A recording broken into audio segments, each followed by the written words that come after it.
The Oroville City Council meeting. We're just reconvening from closed session where direction was given and no action was taken. Will you stand with me for the Pledge of Allegiance?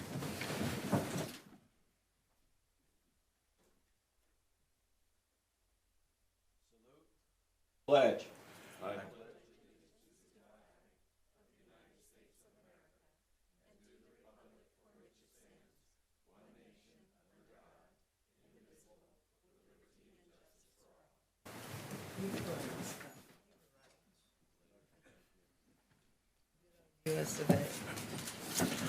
Okay, I want to apologize for the long-running closed session. We have a lot of important things that we're going over, so appreciate your patience. Okay, looking for a motion to adopt the agenda. I second that.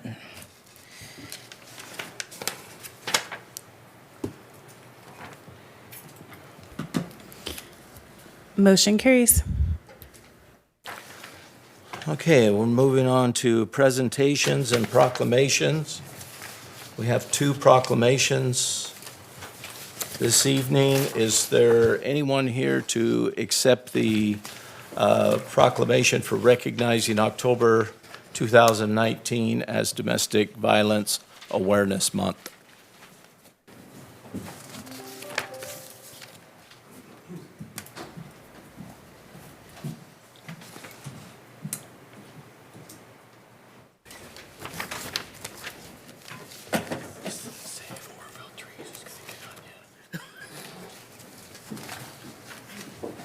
Thank you. We don't have a working microphone, so we're going to do this. Okay, this is a proclamation recognizing October 2019 as Domestic Violence Awareness Month. Whereas progress has been made toward breaking the cycle of violence and providing support to survivors and their families. However, much work remains to be done. And whereas domestic violence shelters and services law enforcement officials, healthcare providers, court systems, legal aid providers, tribal organizations, and others are an integral part of the effort to end domestic violence. And whereas domestic violence affects adults and children of all racial, ethnic, cultural, social, religious, and economic groups in the United States and here in Butte County. And whereas children exposed to domestic violence can experience long-term consequences, including difficulty at school, substance abuse, behavioral problems in adolescence, and serious adult health problems. And whereas domestic violence is the third leading cause of homelessness among families, and 40% of women in California experience physical, intimate partner violence in their lifetimes. And whereas the occurrence of domestic violence may be diminished by educating and empowering the community to develop and maintain healthy relationships. Now, therefore, we, the Oroville City Council, do hereby proclaim October 2019 as Domestic Violence Awareness Month and call upon our community to increase their participation in local efforts to build healthy relationships and end domestic violence.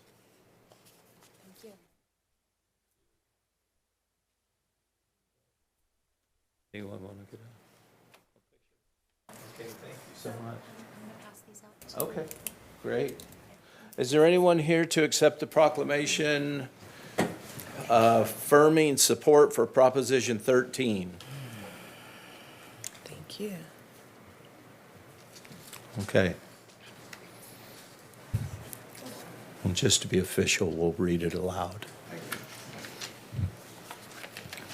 This is a proclamation affirming support for Proposition 13, the People's Initiative to limit property taxation. Whereas on June 6, 1978, Proposition 13, officially titled the People's Initiative to limit property taxation was overwhelmingly approved by California voters, reducing property tax rates and capping future increases. And whereas prior to the adoption of Proposition 13, California's skyrocketing property values resulted in out-of-control property tax bills that increased by 50 to 100% every year, so high that many families were forced from their homes and small businesses were left with no choice but to raise prices on consumers. And whereas prior to the adoption of Proposition 13, the property tax rate throughout California averaged close to 3% of market value, and there were no limits on increases either for the tax rate or property value assessments. And whereas with the voter approval of Proposition 13, real property values in California were adjusted to a base value equal to 1% of their purchase price, and annual increases in property taxes were capped at 2%. And whereas with the passage of Proposition 13, Californians for the first time were provided certainty that they could afford their property taxes. The average homeowner has saved tens of thousands of dollars in property taxes, making home ownership easier to achieve, and renters benefited with reduced upward pressures on rents. And whereas property tax revenue has increased by $25 billion since 2010, and cumulatively, property tax revenues grew 35% more than personal income since voters passed Proposition 13. Whereas proposed changes would have a variety of detrimental effects, including substantial tax increases for low-income and elderly homeowners, increased gentrification of our communities, and higher rents and costs on everything we buy and use.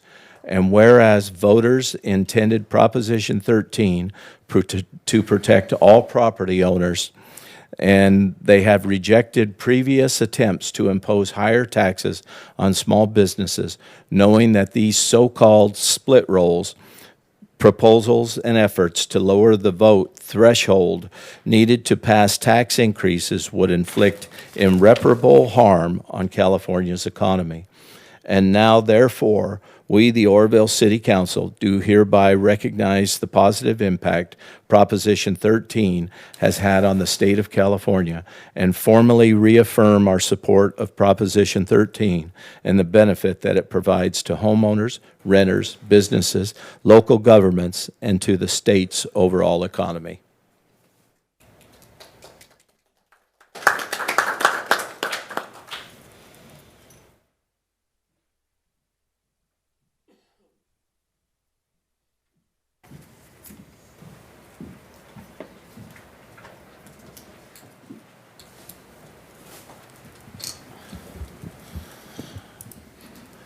Okay, so we have a presentation from the California Water Service regarding PFAs in our water system. Mr. Mayor, we have Mr. George Barber and his team here from Cal Water. They're going to give us a presentation on what is a PFA and why it's in our water, where it's in our water, and what does that mean to us, because we did receive some information a couple, 2 to 3 weeks ago regarding PFAs in our water. And I thought it was important that the council understand what that is, where it comes from, and what Cal Water is doing and has done to mitigate that situation. Okay. Thank you, Mr. Mayor, Council. Appreciate the opportunity to come and make a presentation to you and provide some clarification and answer any questions you have. Tonight I have Shannon McGovern, our Government Affairs Specialist. She's going to lead the presentation. Thank you. Thank you, George. Mr. Mayor and Council, good evening. Nice to see you all. At the request of the city, we're here to give you a brief presentation about water quality as it relates to PFAS in Oroville.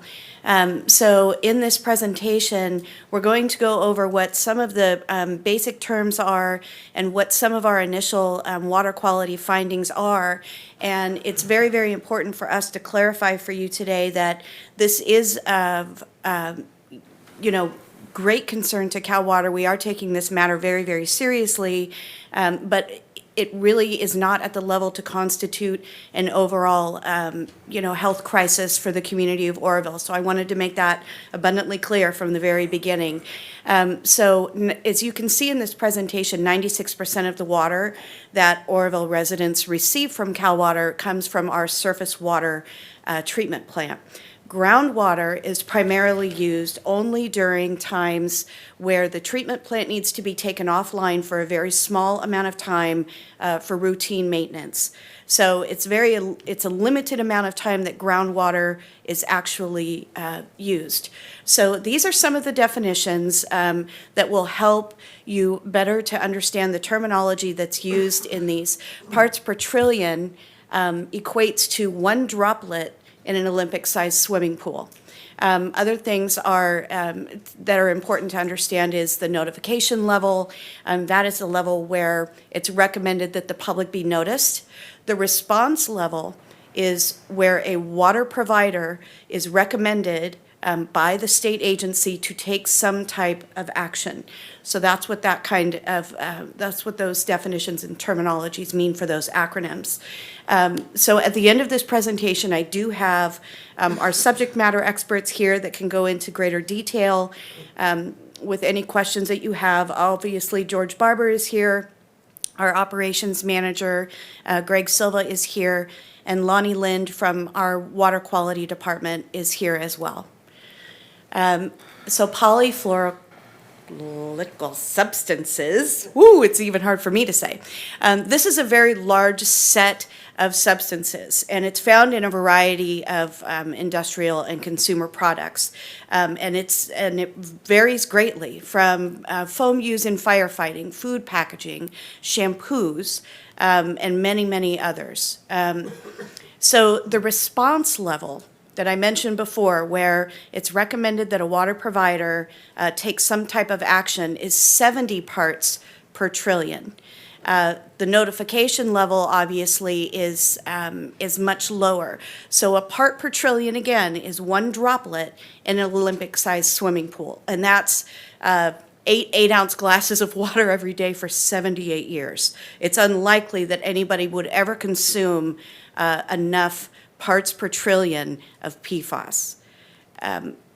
So right now, the state asked us to test 1 well.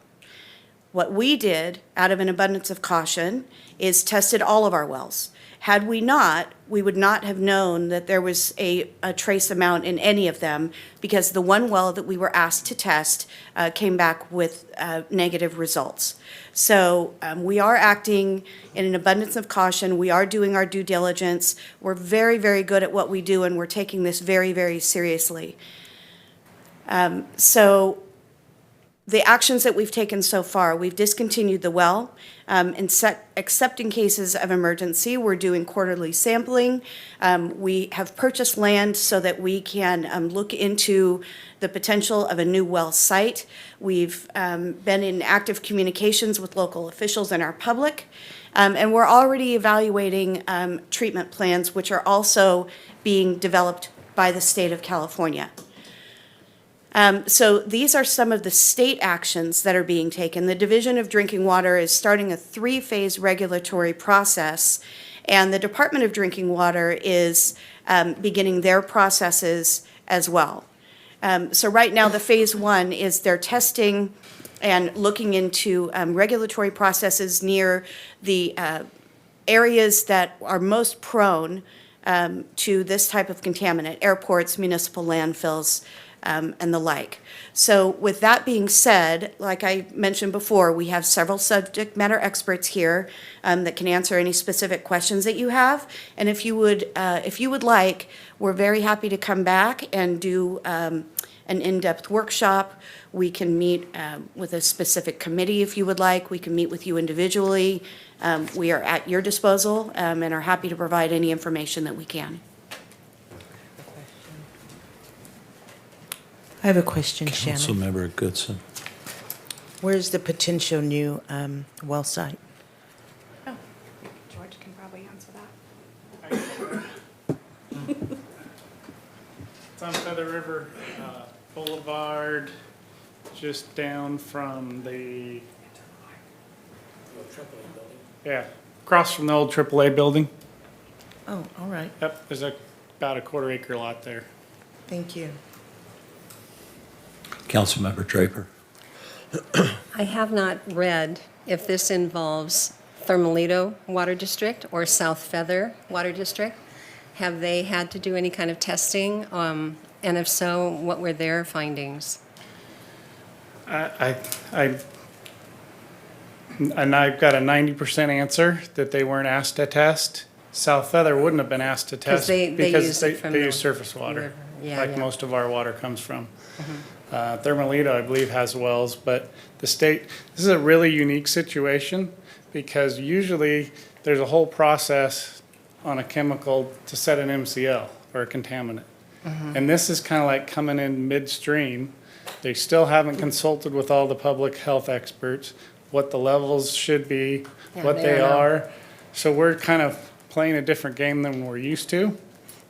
So they focused on us because of one of the wells by the railroad, they thought might be a spot.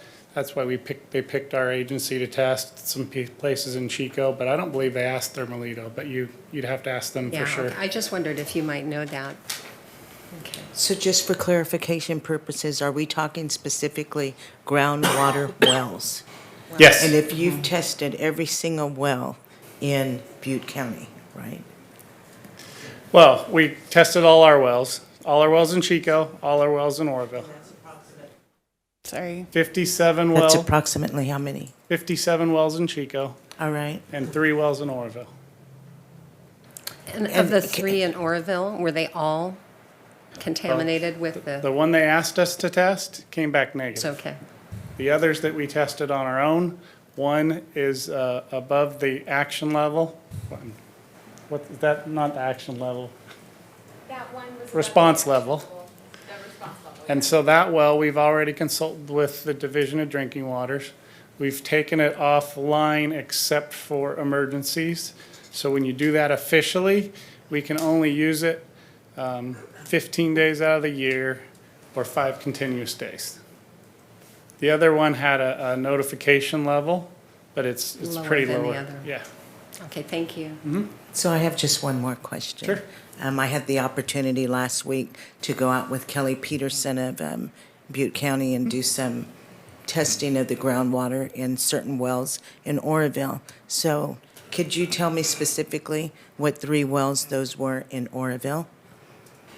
There's one by the railroad and there's 2 towards the end of Montgomery Street. Okay, thank you very much. Are there any other questions? Well, thank you very much. Okay, we appreciate it. If you got any questions, reach out to me, email us, if anything further comes up. Thanks. Okay. Thank you. Mr. Mayor, I do have one public speaker on this item. Celia Hirschman. It's more of a question, actually. My question is, if one of the main components that causes PFAS to be in the water is the fire deterrent, as I understand, and if we had a massive campfire, wouldn't the water, not just the groundwater, shouldn't that be tested? Tested. I can answer that. So when we were referring to that, that's fire.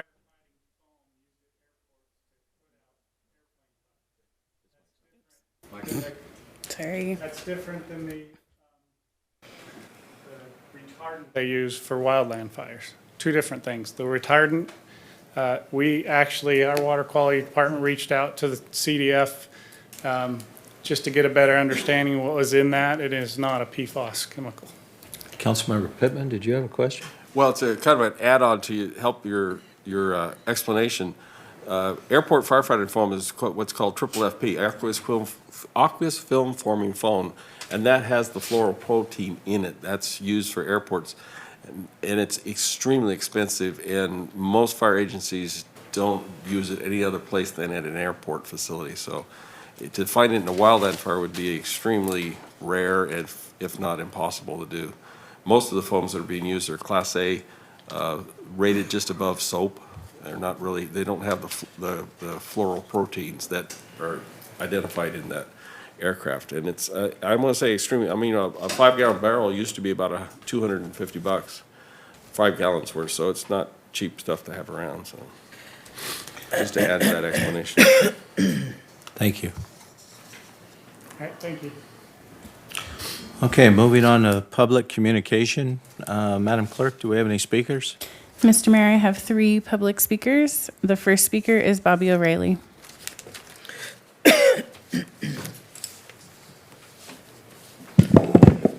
Good evening, Mr. Mayor, Council.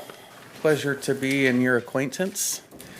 I just have 2 things here. The first is, if somebody can please look into the mic problem that we have here. This mic, for instance, when they were giving their presentation, kept cutting out. Watching back to videos when I miss something during the council meeting, if I'm here and I watch back, we're missing some of your guys' responses and comments on the microphones, on the playback. So some of what's going on isn't being recorded. The second thing I would like to speak on is, Ms. Draper, I am still blocked on your social media. Oh, yes, you are. Okay, I am still blocked on your social media, and this is the 3rd or 4th attempt I have made right here to ask you to unblock myself and others from your social media. And I'm not sure if you're aware, but that is a violation of my First Amendment rights to be blocked on your social media account. So I am taking further action. I'm sure you've seen the news out of Chico. I'm speaking to attorneys as well, and you'll be receiving something from me. It's not kind, nor is it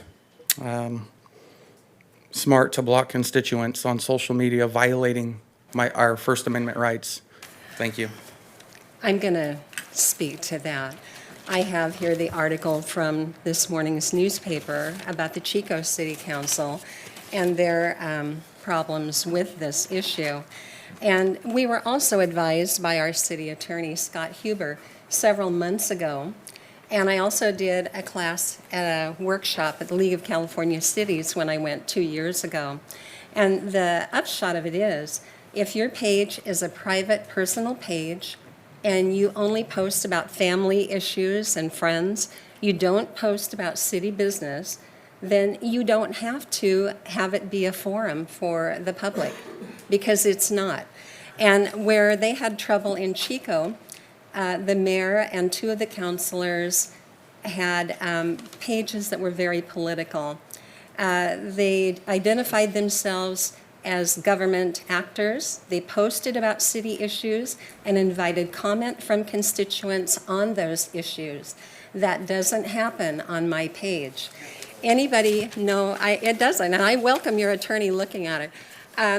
All I have on my page is things about my grandchildren, posts about my family and friends, and I try to have inspirational things.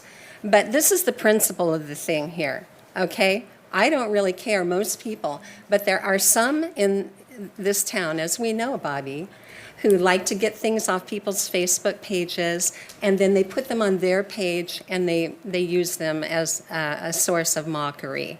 And my page is a private, personal page, and I've been advised by our attorney that that is totally fine. So, yeah, you're blocked. Pastor Edward Hall, and then Billy Spears, our last speaker for public comment. Good evening, Mr. Mayor and City Council. I'm not sure if I want to come behind that. I just want to say thank you to code enforcement. I've been driving through South Oroville. I know there's a lot more red tag homes, but I do have a concern. I was driving through Friday. I normally don't be over there at the time. And on A in Frogbook, there's a abandoned home, and there's some people living there. And what I noticed different this time that caught my attention, there's about 5 or 6, maybe 16 to 25-year-old white males with backpacks walking around that don't look like they're really up to any good. And my concern is the kids that are walking back and forth, going to school, and we have these type of people that's basically with a half a block away from the school. So I do appreciate the work that's being done, but my concern is I'm not sure what's planned for those locations that are abandoned, halfway tore down, boarded up, and no one should be there, but they're group of people living there, and I would appreciate if you guys can make that more of a priority and address that. Thank you, Pastor Hall. And this is how things get addressed, is by community members bringing it to our attention. Yeah, all right. So if we could get a formal call, one of us could be contacted, then Okay. All right, thank you, sir. thank you. Okay. Bill Spear, and then the Penguin.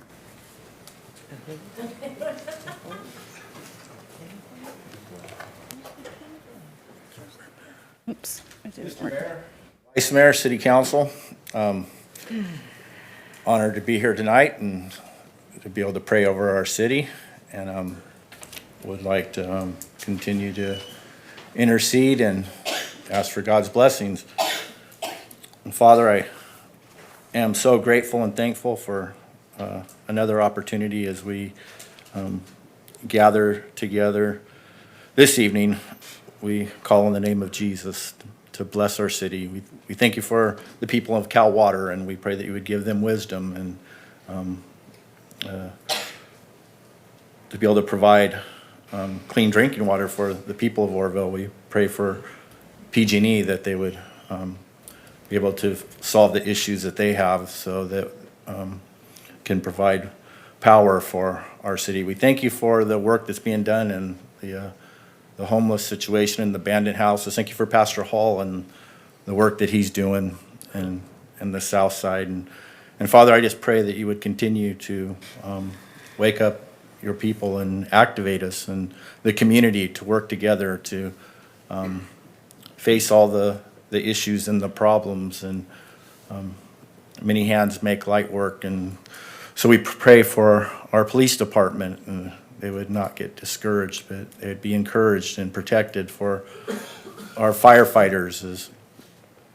we all remember what happened last year, and we just pray for a hedge of protection. We pray for your grace and your mercy. Thank you for all the city council members, and Lord, as they lay down their lives and they put in long days, pray for their encouragement and protection for their families. And Lord, we look to you. You are the source. You are the answer to all our problems, and we come to you this day. In Jesus' name, amen.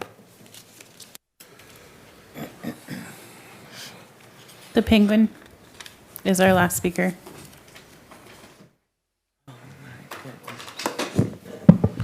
Wah, wah, wah, wah. Good evening, ladies and gentlemen. I am the Penguin. Well, I'm here tonight because I heard Oroville wants to be put on the map.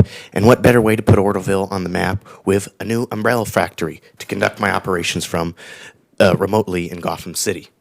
Now, I do see Oroville has a lot of beautiful industrial buildings that could suit my needs, but apparently they've all been taken over by white males with backpacks, so we need to get rid of them so I can invest properly. Second, I would like to do a purple line, potentially, to my umbrella factory to help direct people. I notice you guys have a green line to your dam, and I think that's a great idea, but the problem is there's not much signage along the highway that lets people know that, hey, there's a green line you can tour. So if I could get some signs, maybe that can direct people to my umbrella factory, or maybe you can compete with me and put some signs up to direct to your dam. But I've noticed that your green line is kind of faded in some spots along the way to the dam, and it could become confusing at some points to detect where you need to go.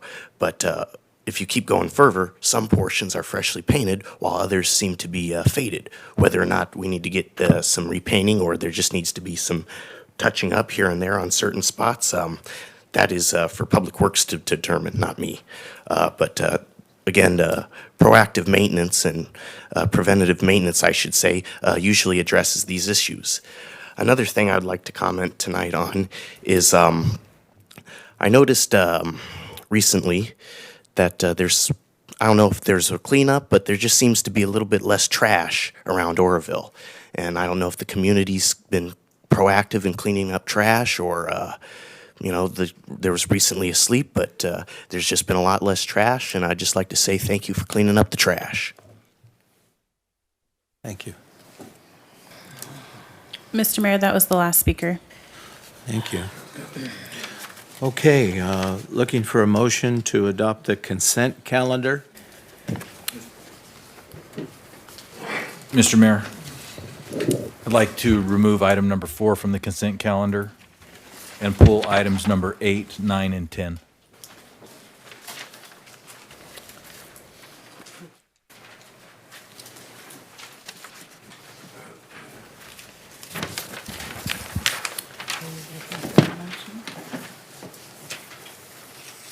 I am. I move that we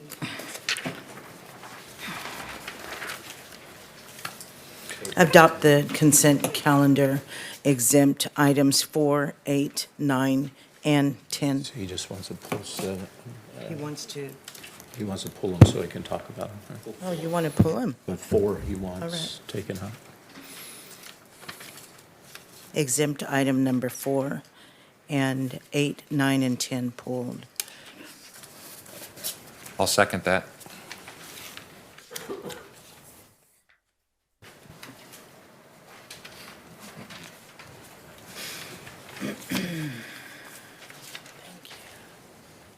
Motion carries. Okay, Bill, you pulled item number 8. Item number 8, Mr. Mayor, is the replacement, the removal and the replacement of the roof at the lot home. As everybody's aware, approximately 8 months ago, the docents came to the council and reported to us that the ceilings were caving in because the roof was leaking. This item is to replace the roofs on the lot home, the gazebo, the carriage house, and the tool shed. The reason why all the roofs are being done is because they're all in poor repair, and plus to keep the look of the entire complex similar, not to have dissimilar roofs. The reason why this was pulled was because in the recommendation, there was a typo that made the recommendation that it not exceed $144,000. That was a typo. It's supposed to be the same price as $114,318. I just wanted clarity on that. Does anyone have any questions? That was my question. Hello, Chief. How many bids did we get on this? We received one bid. We put it out to the Contractors Exchange. We left it on our website. We actually solicited bids from local contractors. No one wanted to bid the job. This is a local contractor that is a local roofing contractor who did provide us this bid. Are you? Done, yeah. Okay. Councilmember Pittman. Yeah, I just wanted to offer a comment too.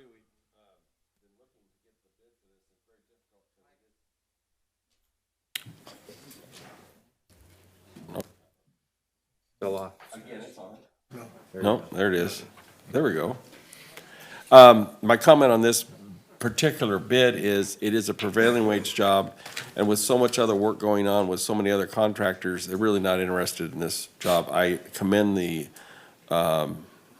contractor that's offering to do this work, because it's been a struggle to get this job done. And I'm happy to see at least a bid in place. It is a prevailing wage job, and that makes it very expensive, and one has to realize we're trying to take care of the inventory of the city's museums, and that's not cheap. It takes a lot of money, and it takes a lot of time and effort. Some would say, well, we make money on the tours and whatnot. That doesn't even cover the cost. And our personnel that run these museums are all volunteer docents, so it's a big step for the city to take and fix up one of the buildings that are critical to the city park system. So I certainly support it, and I thank the contractor for making an offer to do the work and get it done. And just for clarity, the reason why there is no contingency built into this is an old building, and we're not really sure what all we're going to discover once the roof comes off. So I believe it was important that any changes that we make to this, we come back to this body, because this could easily grow in magnitude as they remove the roof. So hopefully you won't hear back from us. You'll just see a new roof, but if it does have to change, we'll be back. If this bid, if it moves forward, is there proposed, obviously I'm assuming the proposed start date is after the spring? No, it will be this fall. We'll get it on before, they're saying they can get it on before it gets into our real wet season in January.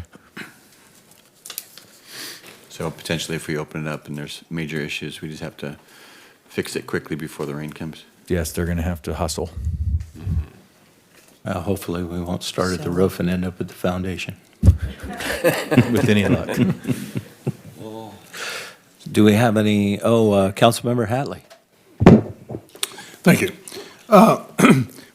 Do you know when this roof was repaired the last time?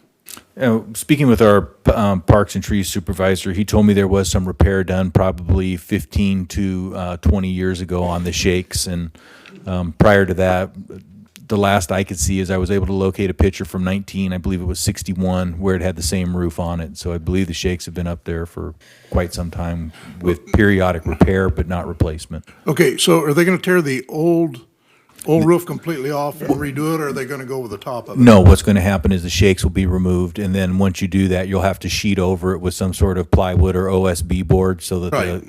so they'll do I that. just wanna So- make sure they weren't just. Yeah, no, we're not going to roof over the top of anything. Okay, all right, thank you. Are there any other questions? Having none, looking for a motion to accept item number 8 of the consent calendar.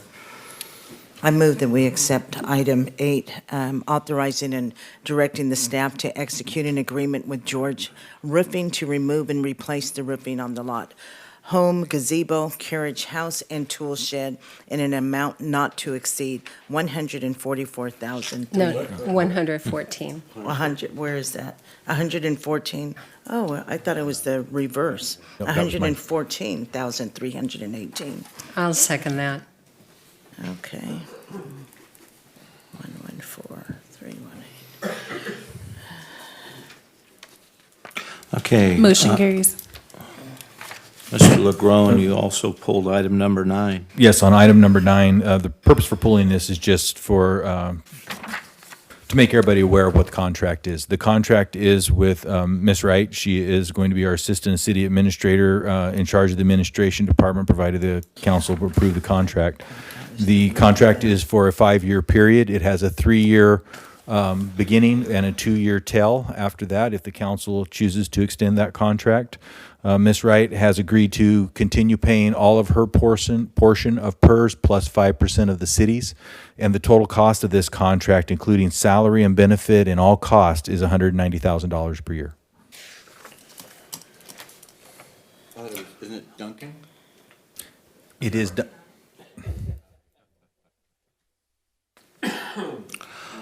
Do we have any questions? Could you clarify, Councilmember Goodson. thank you. Clarify which is the salary and which is the benefit. Salary is $145,750. Okay, 145. And the rest is going to be benefit and cost. All right, thank you. Do we have any other questions? Having none, looking for a motion to adopt resolution number 8819. I make a motion. With the microphone on. I make a motion that we adopt resolution number 8819, a resolution of the Oroville City Council authorizing and directing the mayor to execute an amendment to the employment agreement between the city of Oroville and Ruth Wright Duncan, agreement number 3093-2. I second that.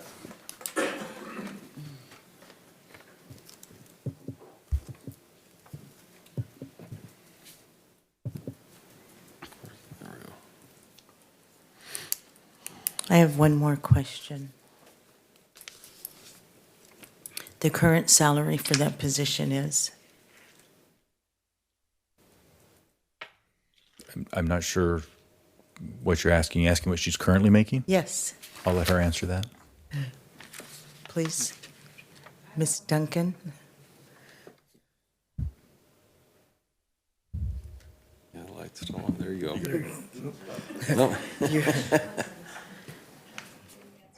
Hold on. She's at 117 now. All right, thank you very much.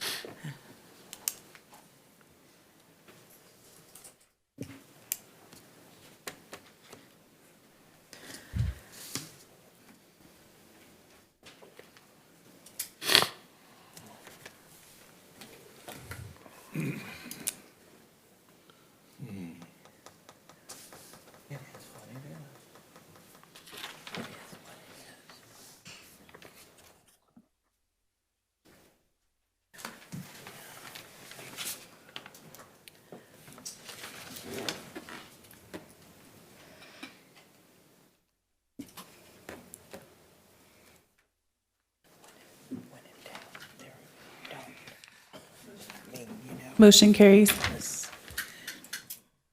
Congratulations, Ruth. Thank you, thank you. Ms. Duncan.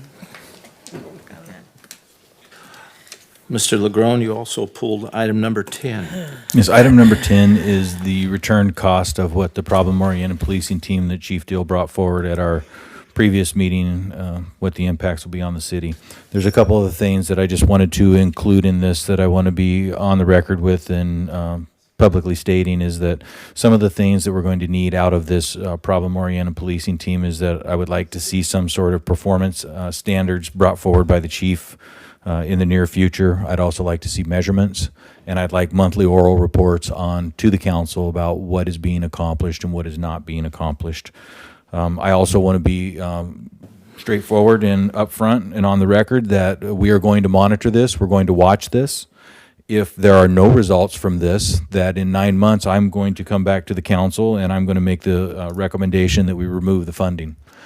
Because we're not going to just keep throwing money at something because that's just what we've always done. There is an expectation of this council, Chief, that there are results, and we are going to hold you to that, and we expect you to hold your folks to that. So I have nothing more than that. I just wanted to be on the record in public stating those opinions. Councilmember Pittman.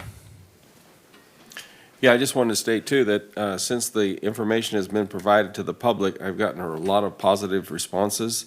They wanted to see something done, and this is a first step. It's a huge first step, but it's a big first step in looking at those problems. And I appreciate the offering and the proposal, and look forward to its success. Councilmember Goodson. Yes. I had positive feedback in regards to this POP program as well, but I also had feedback regarding some concerns, and those concerns surrounded the initial proposal that was submitted by Chief Deal was not for a code enforcement officer, but for a firefighter protection services position. With that being said, research has it that there is a firefighter who has served 12 years working for Oroville Fire Department. She has graduated from Butte College Law Enforcement Academy. She is credentialed to and is very qualified to work in that initial position. And so this was a position that I believe you detailed in regards to someone who could have boots on the ground that could cite trespassers, and we're dealing specifically with prevention and potential of fire hazards. She is also able to carry a weapon.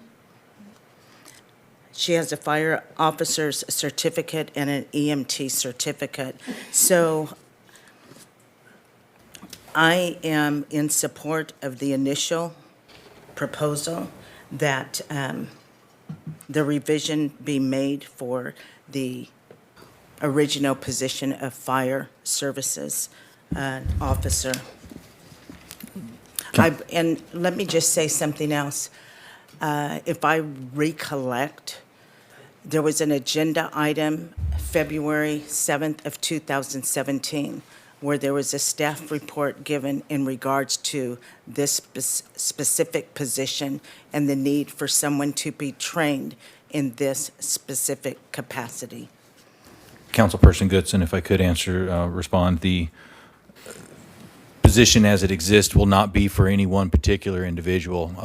The reason that position was created originally was because the department had made an investment in an accelerant detection animal and didn't give the individual the proper background to have such a tool. It was haphazardly done to begin with, and we had a very expensive tool.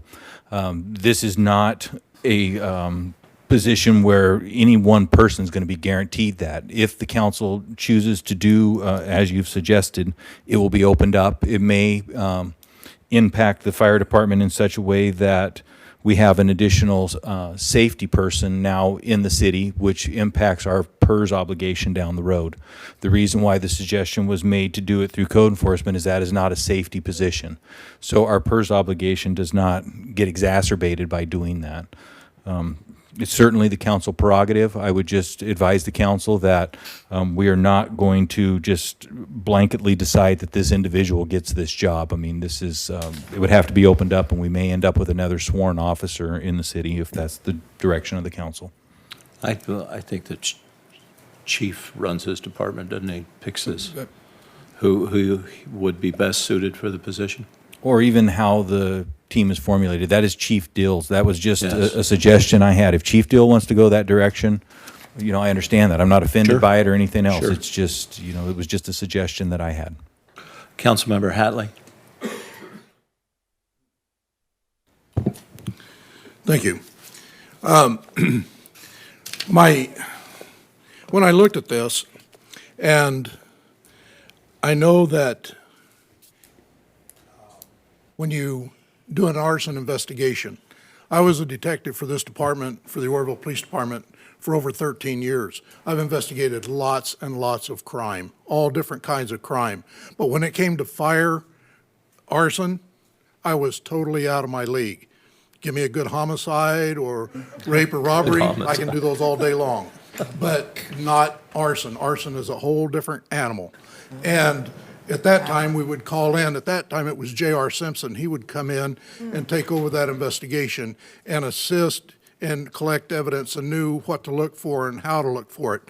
To me, it doesn't make sense to try to make a cop a fire investigator, because that's just not what we do. We don't run into burning buildings. You got a gun in there, we'll go in and get you. But if it's burning, no, I either cook with it, well, my wife cooks with it, or it keeps me warm. But other than that, I don't want anything to do with fire.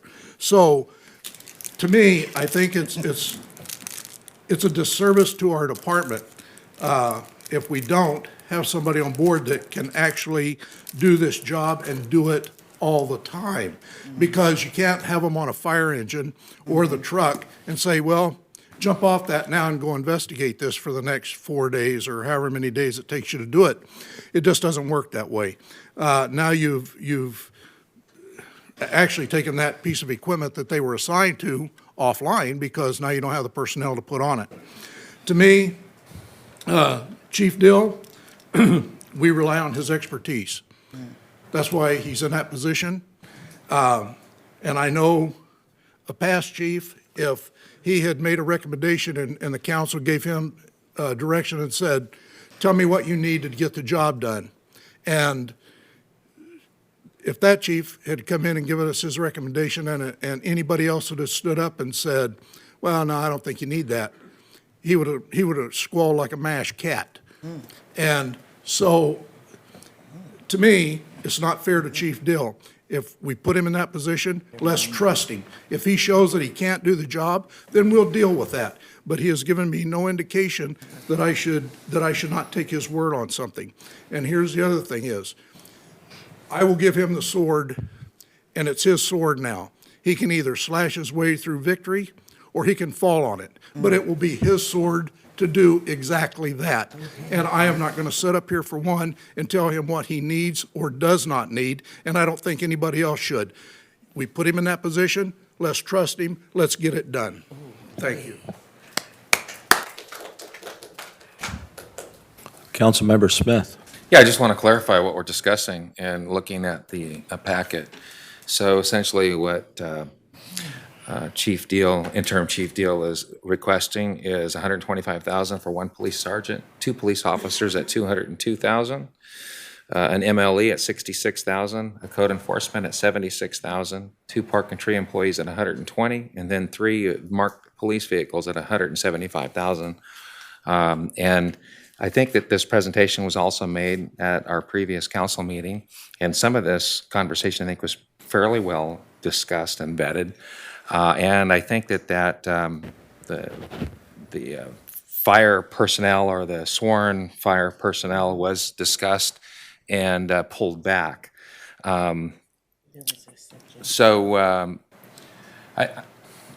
Just looking at this, I too agree with Art in the context of, we've entrusted you with providing this additional, oversight and ensuring that we have a robust law enforcement.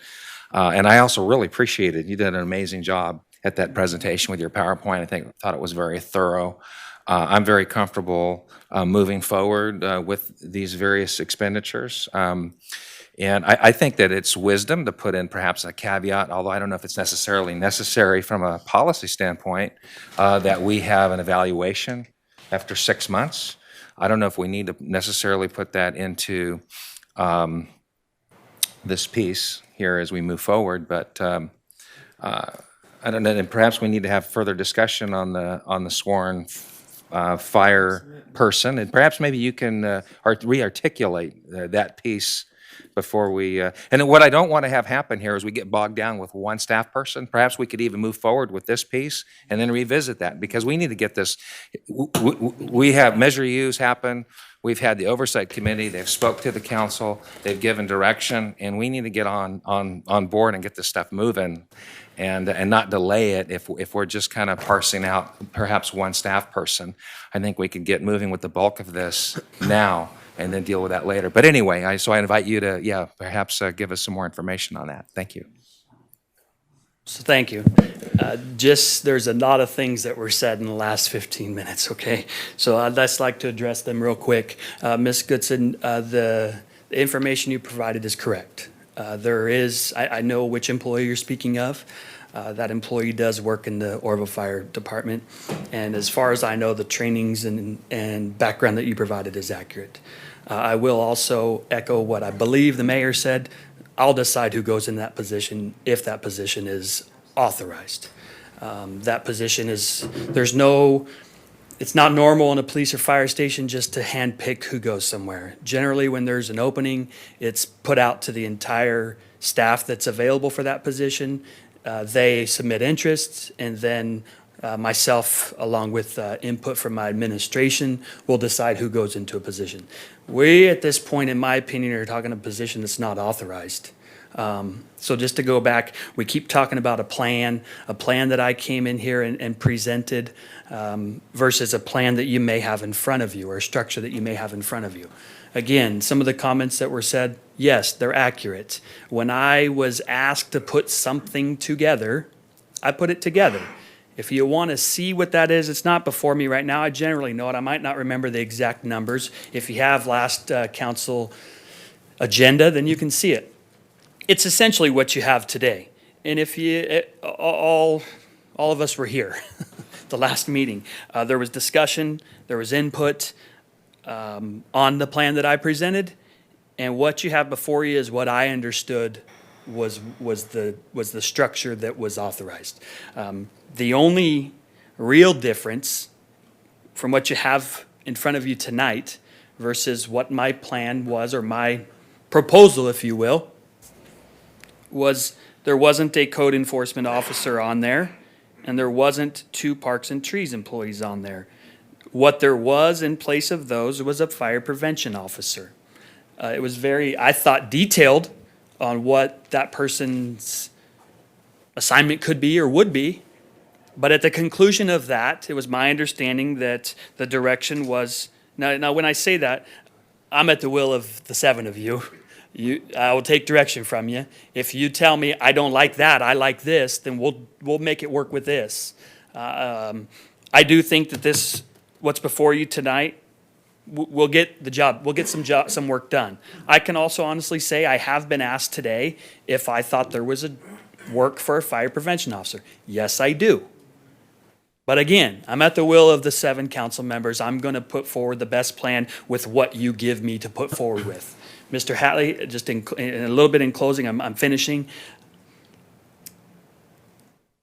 I respect your opinion about the fire prevention officer or let me back up, not fire prevention officer, investigating arsons. Okay, I've been involved in law enforcement 24 years now. Arson was never my thing either. We did have, I don't want to say an issue, but the one person, who's the person you're referring to, working arsons, was also committed to a fire engine. So it was not unheard of at an arson to to have that individual who, in that assignment, is supposed to investigate arson, say, I'm committed to the fire engine, and now you have a police officer doing it. That is reality. I'm just acknowledging what you said is accurate, just like I did with what you said. I haven't heard anybody make a false statement up there. What we have here tonight is just the plan that I understood I was supposed to bring back. I was given direction to bring it back. That's the structure that I understood it was going to be after there was input. I'm willing to answer any questions or try to clarify that the best I can. Thank you, Chief. I know that the intent of the Measure U money was to provide as much safety as possible for this town. And there are many aspects of safety, even the parks and trees, I agree. But I'm also a fan of the fire safety officer. So, Mr. City Administrator, what would it take to have these positions and add a fire safety officer as Chief Deal proposed? We could remove the code enforcement officer, but I would advise the council not to authorize that at this point because we also have to go back and negotiate. Okay. We're not going to put ourselves in a situation where we have somebody who's working a 48-96 schedule because that's what their MOU says, and we have no access to that individual. So we'll have to go back, negotiate the details of this with that association, and get a positive negotiation from them. So if the council chooses to move forward at this point, my recommendation would be to remove the code enforcement officer, and we'll revisit that or give direction to negotiate that with the association. Why do we have to remove someone? Why can't we enhance the budget? Because what we're doing right now is, as we've moved through the course of this year, there were 16 new positions added to the city budget utilizing Measure U monies. Those were safety positions. What we don't want to do is go beyond those 16. We want to only use those that we have. Right now, there are 4 code enforcement positions in the current budget that we're going to be filling. This would have went beyond that a little bit. So I'd like to, if we're going to do that, part of it, remove that from this particular assignment. And then also the council needs to recognize you may be paying to send somebody to the academy. You may have an employee for 6 months that's going to be gone to school. You may be bringing somebody in from the outside. And by hiring a sworn officer in the fire department, making them a safety employee, you are increasing our future PERS liability.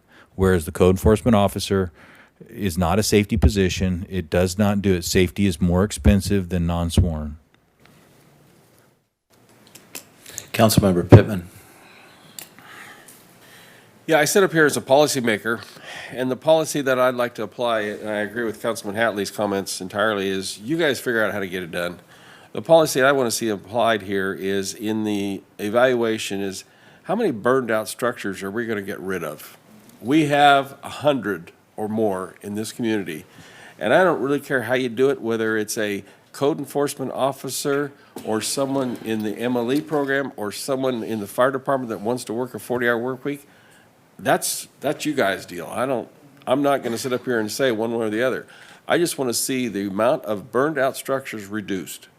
Understood. And however you do that, however it needs to be, arson sometimes can be one problem with a burned out structure that has to be preserved for evidence. But I'm going to say more often times than not, you're never going to figure out why it burned. All I know is we've increased our inventory of burned out structures by at least 4 or 5 here in the last week or two between Southside. So we need to get those gone. 6. Or 6 or more, whatever. I know there's dozens. So that's all I'm saying is, as a policymaker, however we have that evaluation, we have so many today, and the team gets in place, and at the end of that 6 months, the team's got 20 of them gone. I don't care how it is. I understand that. Yeah. And I know that if we are going to add a position, that it's going to have to be negotiated. I understand that without getting negotiations. Just so it's very clear, in the event that position is created, my desire would for that to be a 40-hour week position. Sure. Yes. Understood. Yes. Obviously, I know it's negotiable. But at the same time, I understand that. I'm not feeling, as a policymaker, to tell you that needs to be one way or the other, that position or not. I see a whole bunch of buildings need to be gone. It doesn't necessarily take an arson investigator to get those gone. It takes a code enforcement person to run those down, run the mortgages, the people responsible, all those kind of things that are out there that your teams have already been doing in small bits and pieces, but now this could be a bigger part of the problem and solved. The fire department should have an arson component, but you deal with that within the fire organization because your arsons are a lot less than the burnout structures we got. No, I understand, and I know you understand that position would entail a lot more than just an arson. Oh, yeah, sure. Investigation and you know, inspections and things like that. Right. Councilmember Goodson. I just applaud and appreciate Councilman Pittman's, his remarks. We need to figure out a way to mitigate these structures that are being burned. And then in our rural areas too, especially during the summer months, because we have that, for lack of a better way to see it, the transient component. So I certainly would advocate for this position, whatever it looks like. You know what it looks like. And I believe you have the support of the full council. And I don't want to forget, I will certainly bring back what the results are. That's not a problem. Yes. I can do that monthly, I can do that quarterly, I can do both. I already do monthly reports, department reports. That's not a problem to provide that. I understand Bill Agron's comments about and concerns with the position, but and I agree that it needs to have results. If it doesn't, I would expect you to hold me accountable. Absolutely. I'm in agreement with that as well. Not that there's one shadow of a doubt here, but I've seen so many times where things start out as one thing and sort of melt or morph into something else, and then pretty soon we're going, hey, didn't we have somebody for that? So I'm a fan of the checks and balances as well, which you're very good at, sir. Thank you. So what do we? Mr. Mayor, I do have one public speaker on this item. Okay. All right. I would like to know about public speakers before the dais starts commenting. Thank you. So who is our public speaker? I have the Penguin.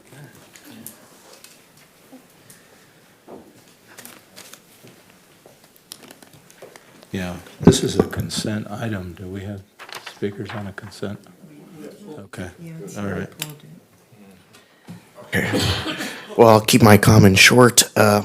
Just in relation to the POP team, if this does get approved, and I don't see why it shouldn't, it should be a useful resource if it's used properly. I'd just like to say I expect to see them out there, and they should expect to see me filming them.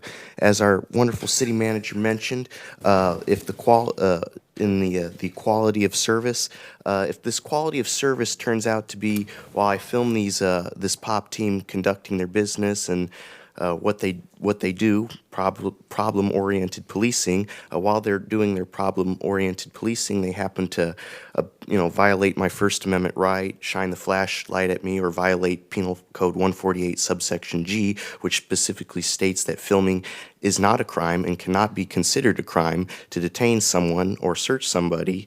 I would suggest that the mayor, not the mayor, but the city manager, as he stated, consider pulling the fund day for that team. Thank you.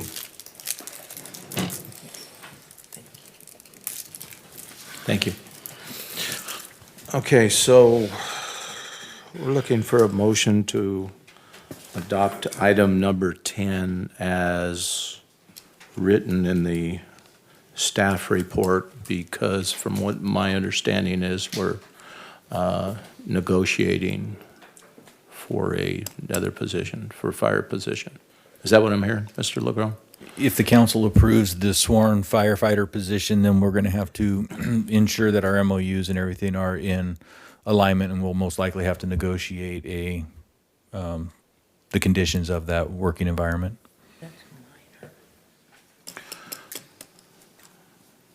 Well, I would like a consensus of this council to decide if they want a fire safety position or a code enforcement officer? You say we already hired for a code enforcement officer. We haven't hired any code enforcement officers, but we have slated to hire for. We're advertising for that right now. Okay. Councilmember Goodson.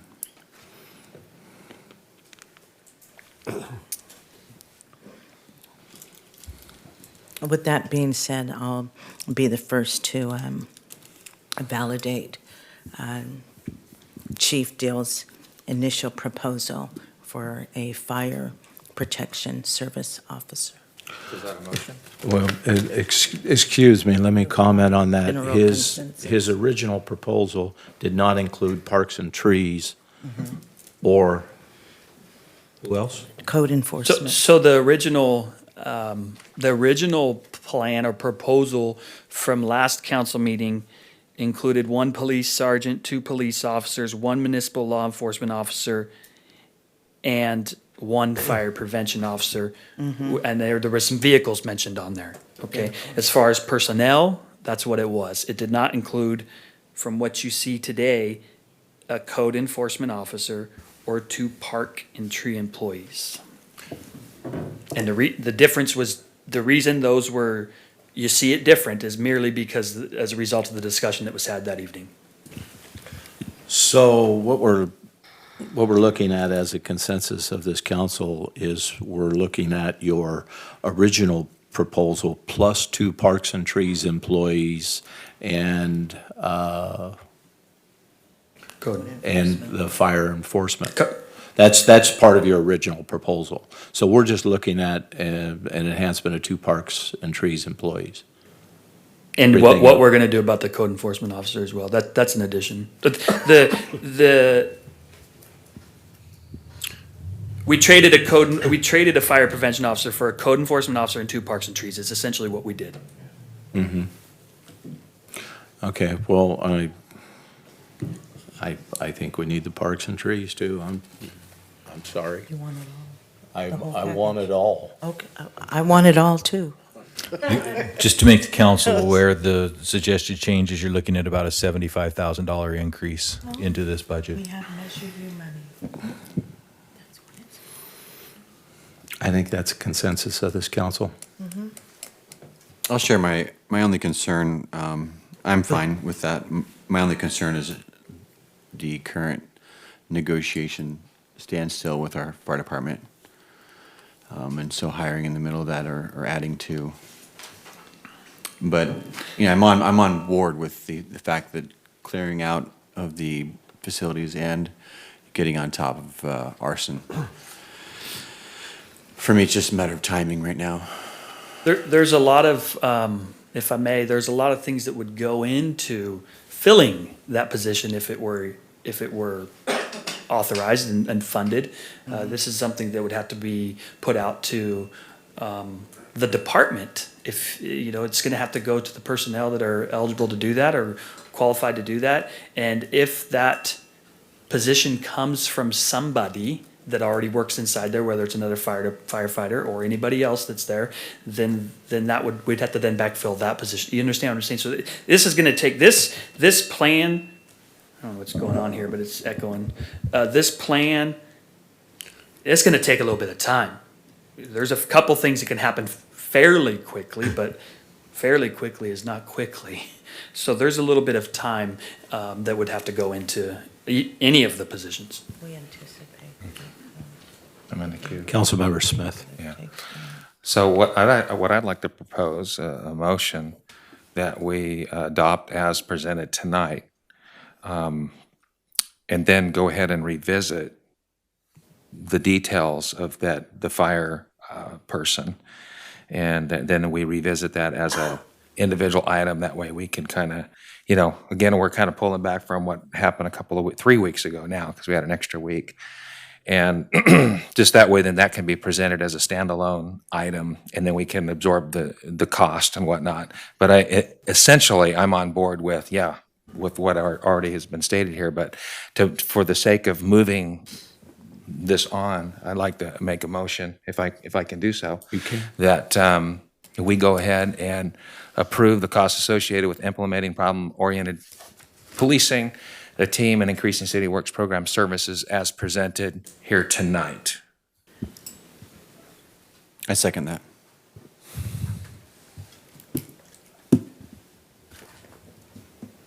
Oh, sorry. So my question is, and that's with the, what I hear you saying is the recommendation to approve this secondary proposal with specific instructions that we revisit the fire services protection. Yes. When did you want that to be put back on the agenda? Next city council. We'll bring it, I'm not sure that we can meet that deadline. We will Is that bring too- it too as soon as we tight? can. In a month? Is that, We have to work out the detail of this, of the, I don't want to bring anything forward that we can't successfully negotiate, so. how about give us a timeline? I would say probably the middle of December, the first meeting in December would probably get us to where we need to be, to at least give us a feeling At of least where we're at. evaluate it in closed session. We don't have to bring it to open council. We can evaluate it, move forward. We can bring it, we'll have it resolved by the middle of December. Either way, we'll have it resolved for you. All right, I have witnesses. And video.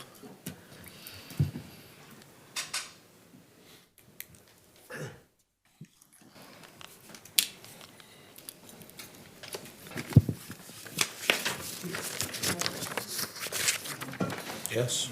Thank you.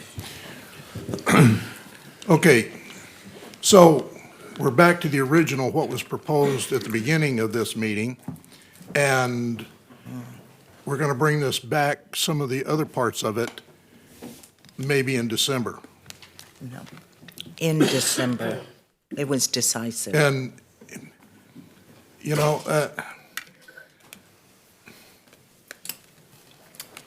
again,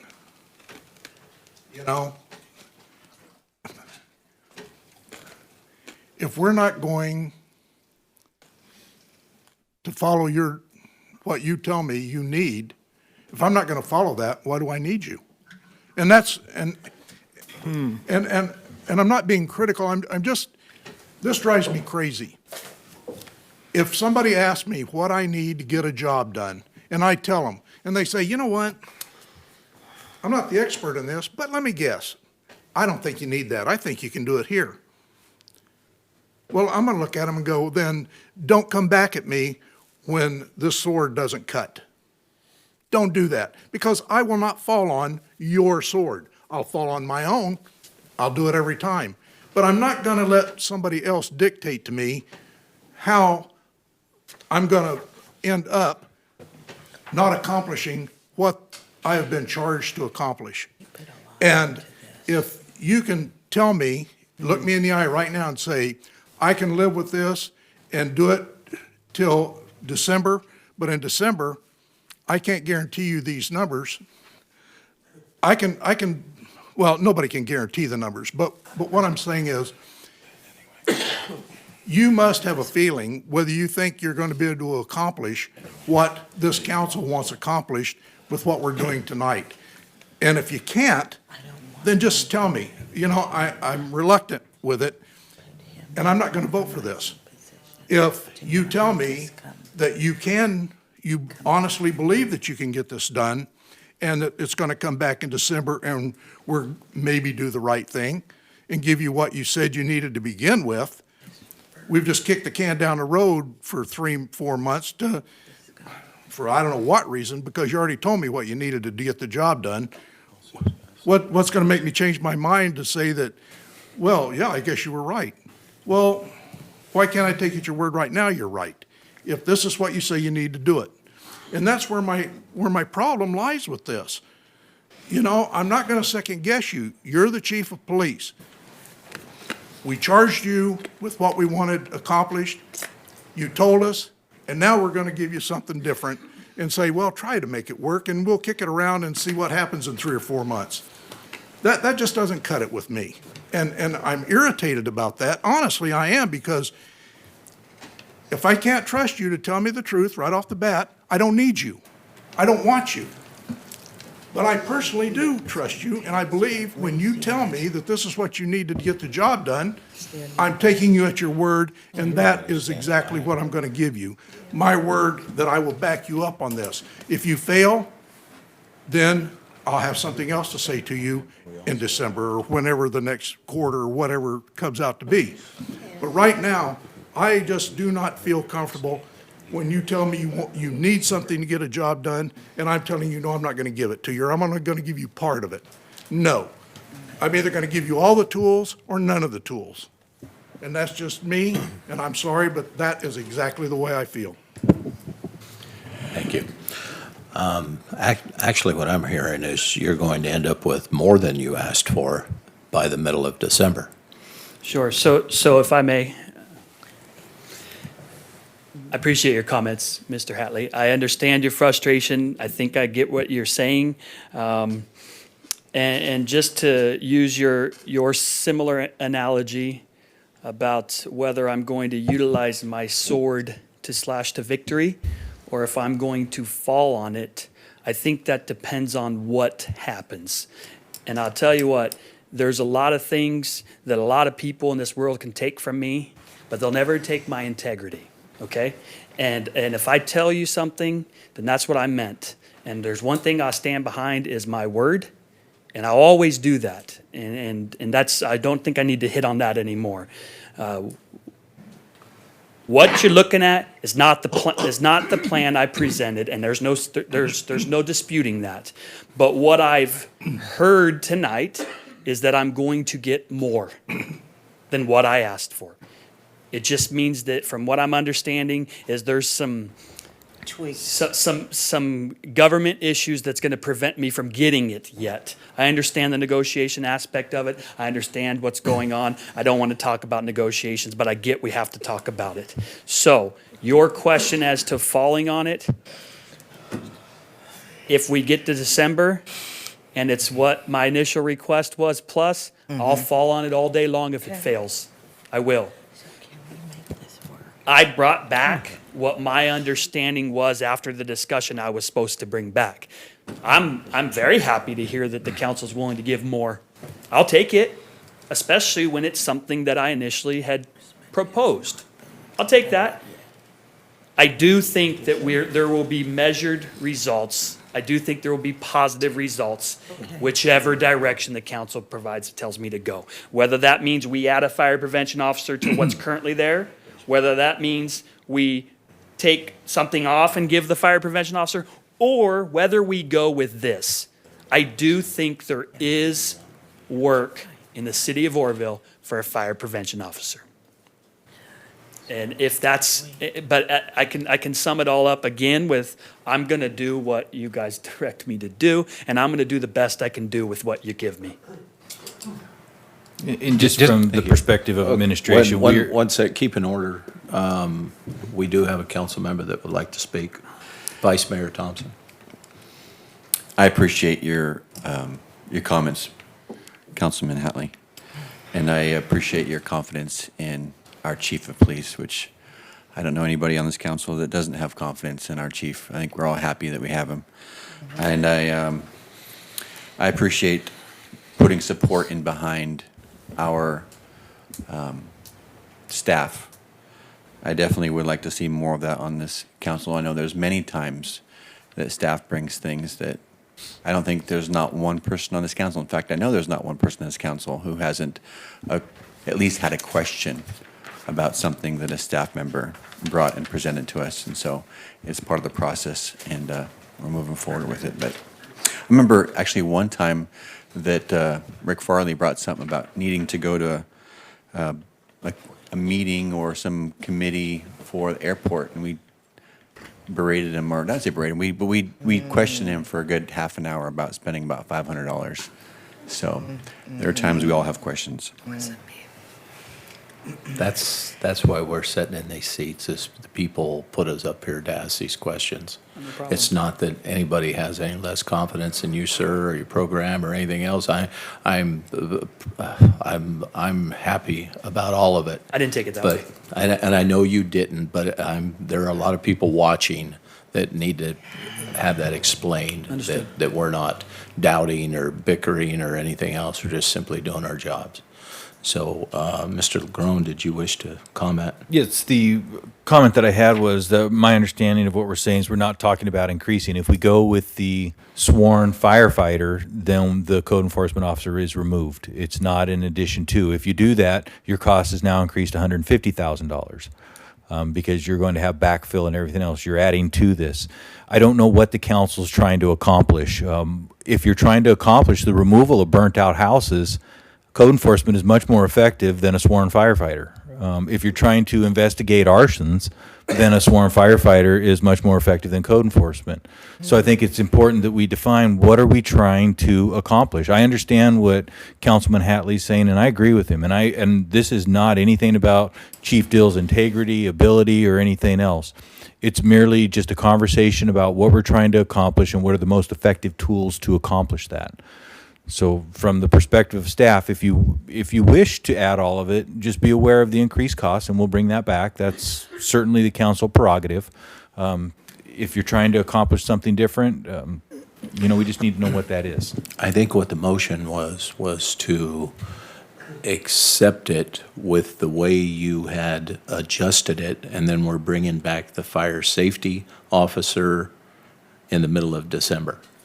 And if we move forward as that, then if what I'm hearing is correct, the council wants the code enforcement officer as well as the sworn firefighter, That was the consensus. if that's what the council would like. Yes.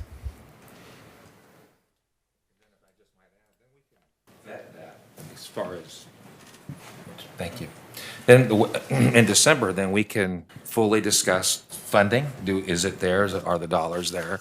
And what that looks like moving forward, and discuss that item on its own merits. And do we have what it takes to make that happen? But I think we're kind of in a bog here, and I just would like to see this. Let's get on with the program. And Mr. Mayor, if I might, as a de facto parliamentarian, you do have a motion and a second, and you are in the middle of a vote, so I would suggest that we return to the vote, finalize it, and then in December, you will have the ability to revisit this and then come back with what you've directed.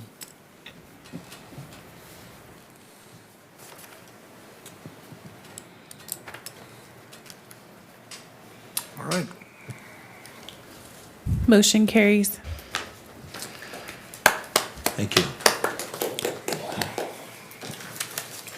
Moving on to regular business, item number 11, potential participation in the Butte Joint Powers Agreement, a new community choice aggregation CCA entity by Butte County and Chico.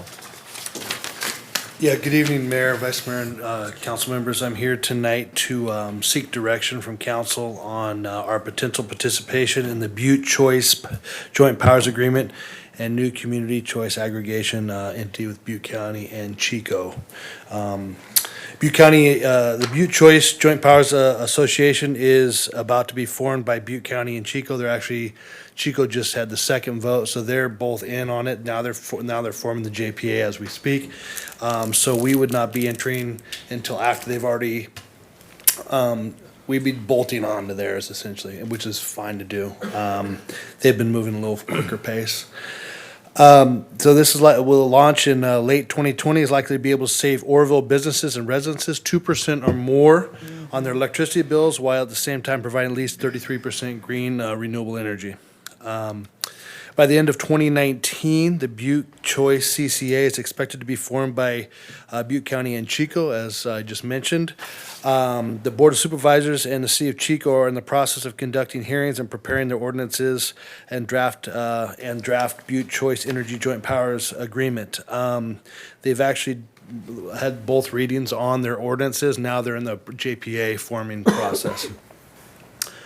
That needs to be, the reason they're moving faster than us is because it has to be presented to CPUC by December 31st.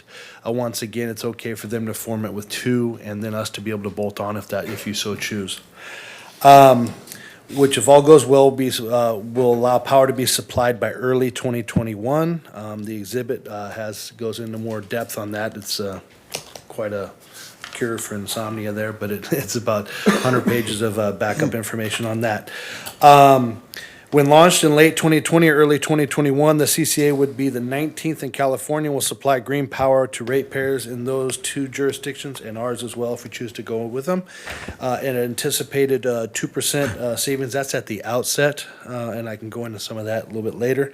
Over time, the CCA is expected to collect enough revenue to perhaps reduce rates and create an economic development incentive. For example, one of those is if you hold rates and you're buying at the same and PG&E raises rates, your margin of savings actually gets larger as time goes on. By long-term and greener power and establish low-income programs and/or investment in local green energy projects. Oroville is invited to join the CCA, and until now has not been in the fiscal position to consider joining, but the economy and Oroville's fiscal position has improved. If Oroville joins by late 2020 and early 2021, the CCA will likely be able to save Oroville businesses 2% or more in electrical bills. Joining involves, one, passing an ordinance to, as soon as possible, authorizing participation, contributing the city's pro rata share of the startup of $600,000. Now, we're a 10% share, so it'd be about $100,000 initially. Would be the second portion. Three would be securing a line of credit to participate, our 10% of the $3 million Phase 1 purchase. We'd be looking at about $300,000 on that. And then four, contributing to city's pro rata share of the 3.5 approximate million dollars of Phase 2 launching and funding 2021. The first phase would be solely pushed toward helping businesses, starting with the commercial, and then this Phase 2 would bring the residential involved. Most communities finance their contributions with debt payments covered by revenues from CCA. Butte County and Chico have already committed to starting funding under the assumption that CCA has two members. Oroville would not need to contribute at this time, but we'd be participating in the Phase 1 funding. Background to Prior to County and Chico JPA formation activities. This goes back to 2017, 2018. I believe we were part of the public. Brian Ring came and spoke on his public outreach to that. Butte County Board of Supervisors approved a contract with EES Consulting Incorporated to perform a technical study. Further called study as we read on. To determine the feasibility of creating community choice aggregation for the Butte County region. Developing a CCA in Butte County would allow a new entity to be formed and would purchase or generate electricity for the participating residents and businesses in the area. Elected officials from the participating entities would serve on the governing body of the new entity. The study included the unincorporated area of county, cities of Chico and Oroville, and the town of Paradise at the time. Campfire since they've dropped out of that. The one thing about that I do like about the JPA, it actually has a 6-member JPA, which would include 2 from every participating entity. Ours being one of them if we chose to do so, and they all have equal vote. We have pro rata share of investment at 10%, but we get a full vote. Every member gets a full voting on the governing. So that's for us. That's actually quite a bonus, I would feel. The result of this work was presented to the Board of Supervisors on November 6, 2018, where direction was given to staff to continue researching options for financing, have a feasibility study refreshed and include the changes made in the power charged in difference adjustment. Tough one to say there, to determine if the concept is financially feasible in Butte County and begin work on the City of Chico to potential joint powers agreement. That's all been done. They've actually proceeded. Once again, they've both voted to join. They're at this point getting the JPA together. So it talks down here, we'll jump to the JPA governance structure. A governance structure that will oversee the operation of the CCA would need to be formed. The JPA consisting of elected officials from each of participating entities recommended. This is the model most commonly used by existing CCAs. This will need to be completed and submitted to CPUC once again by December 31st, 2019. It goes to it goes to 3-member. It talks, once again, I just spoke about the 6 members having that. Over time, what the goal of this is to slowly build your equity in this, and then utilize that equity to either pass on more discounts, or to purchase the ability to generate power, or to fund investment in local energy projects. The initial fiscal impact will need to provide a pro rata share of $3 million. So we're looking at about, over the 2 years, you're looking at about $725,000. Okay, but those are not direct cash. That's just line of credit. The typical payback on the 19 that have been out there. First off, none have failed. Of the 19, we'd be the 19th, but none have failed. The typical payback on the initial investment is 18 to 24 months. The most typical thing they've done is they've let the line of credits open and they just reinvest it in, but that can be pulled back. And so that would be our what our investment would be.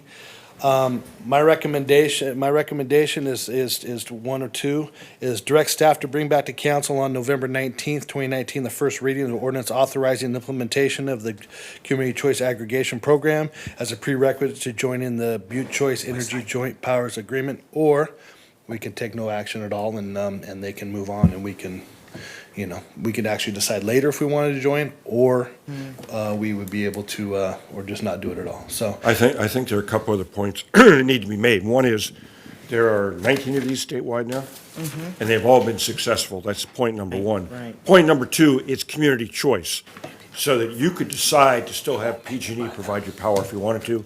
As I understand it, you can switch back and forth, so it's up to you whether you participate in this as a resident or as a business. Potentially, most of the savings are for businesses, obviously the large power users.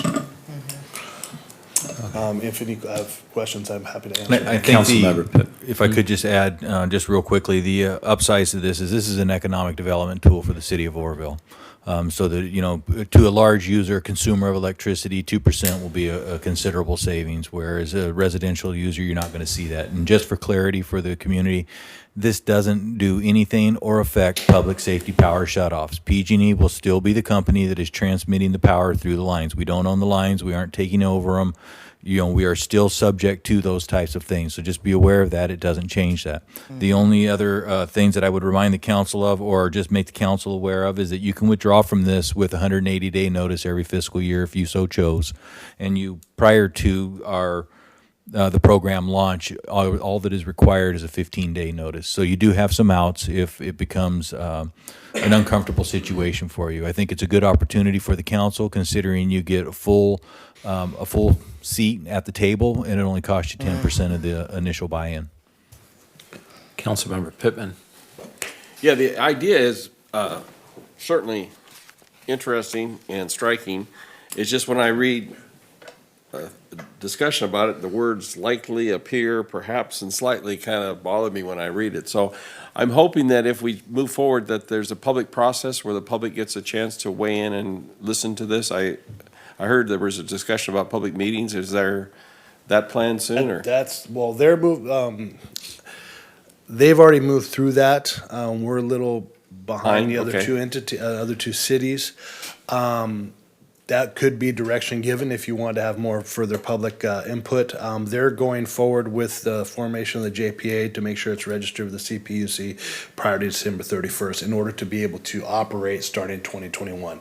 You need to have a full year of aging on that in order to operate. So, I mean, we could, I don't know what the cost change would be if they start generating beyond that, but it did need to have the minimum of the 2 large users in order to form it.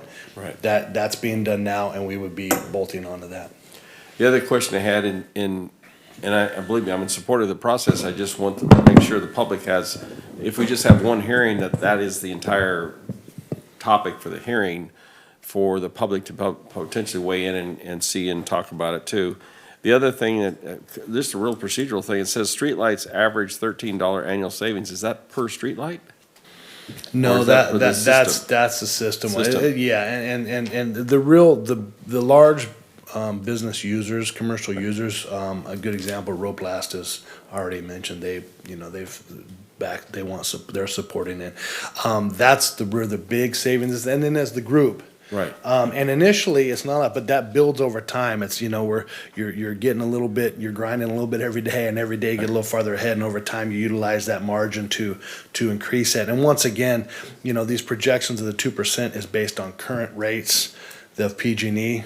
Okay, if that in the future, if we would anticipate that they might increase in the future, and we continue to generate the power or purchase the power at our rate, and they want to raise their rates, we can either raise up right underneath them, or we can leave them lower and pass on that savings. So that can increase over time. One example in here in the report is that one went from a 2% to a 9% over 3 years because of the PG&E increase in rates. So and then that creates more opportunity to either reinvest or to be able to once again pass on the savings. And maybe that's what I'm really talking about, having a hearing that would actually have our big users. I know one user has 2,800 electric motors, and that's the cannery, and their electric bill is outrageous.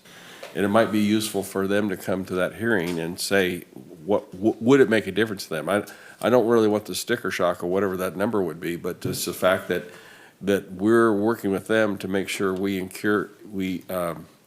maintain their viability in the community and not want to seek somewhere else where there's a cheaper electric rate. Yeah, well, the typical process we'd have a first and second reading as far as public meetings go. Right. If you're talking about having additional stakeholder meetings, if you want to give direction to do that, that would be something we could do. I think, Councilman Pittman, what we can do is we can reach out to those large consumers and ask them to come to the next council meeting when the first reading of the ordinance comes forward. That way they can provide that information to the council, so you can hear it firsthand what it would mean to them. We can invite Roplast, maybe Pacific Produce or Pacific Coast producers. Pacific Coast Producers. CPI is another electric user. We'll look at some large consumers that would may be interested in this. I know that Mr. Bateman from the Roplast has stated that he is very much in support of this and interested in this. So we'll invite them to come back to the November 19th meeting and provide us with their perspective of what this would mean to them. I think that's an important part for us as decision makers to make, because thank you, appreciate that. Councilmember Smith. Just to start off, I'm okay entertaining this whole conversation and even buying into moving this forward from tonight. However, I think it's important that everyone understands what a JPA is and some of the history with some of the other cities in our state. As many of us know, moving forward, we're required as a city to have so much renewable energy resources that are supplied to our city. So part of this concept, because the state of California says you must, so much of your energy used by your constituency must come from green resources. So this is one of the ways cities across California are leveraging by essentially getting into the power generation business. And so as a city, to jump in Oroville, we're going to participate with Chico and the county and get into the power manufacturing industry. Predominantly, we're going to do that with green resources, solar, wind, whatnot. So and I also commend you and I don't know how much on the negotiating side, but for an example, Fremont was looking at this a couple of years ago with JPA and the city, Oakland, much larger city. Fremont backed out, the city council, because they had no control. Because Oakland, their needs, their ideas about what they might want to do might be different from Fremont's needs.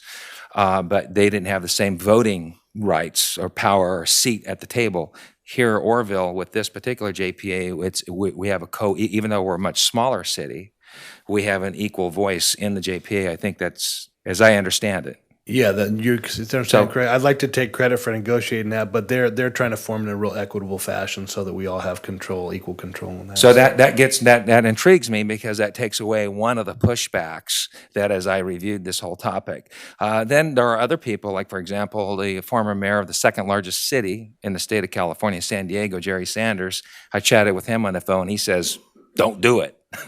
Straight up. And there they have SDGE, which is San Diego, their own power. However, that being said, he's no longer the mayor, and they are moving forward with it this year in San Diego. Again, because, we have to meet these requirements with the, green energy resources. That's a state mandated issue. And so we have the options. I think the biggest risk is the city, because we have to spend some fairly significant dollars to jump into this manufacturing business. And when you think about solar and wind, when you look at the ROI, part of what makes that work, return on investment, what makes that work is the fact that it's subsidized. I mean, today, if you get into solar for your home, to make those numbers crunch, where it's attractive.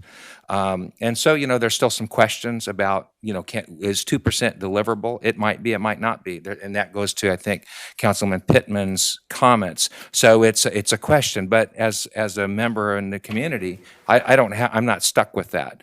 PG&E is working their way out of the manufacturing of electricity. They're a delivery of that particular commodity. They just get it to your house.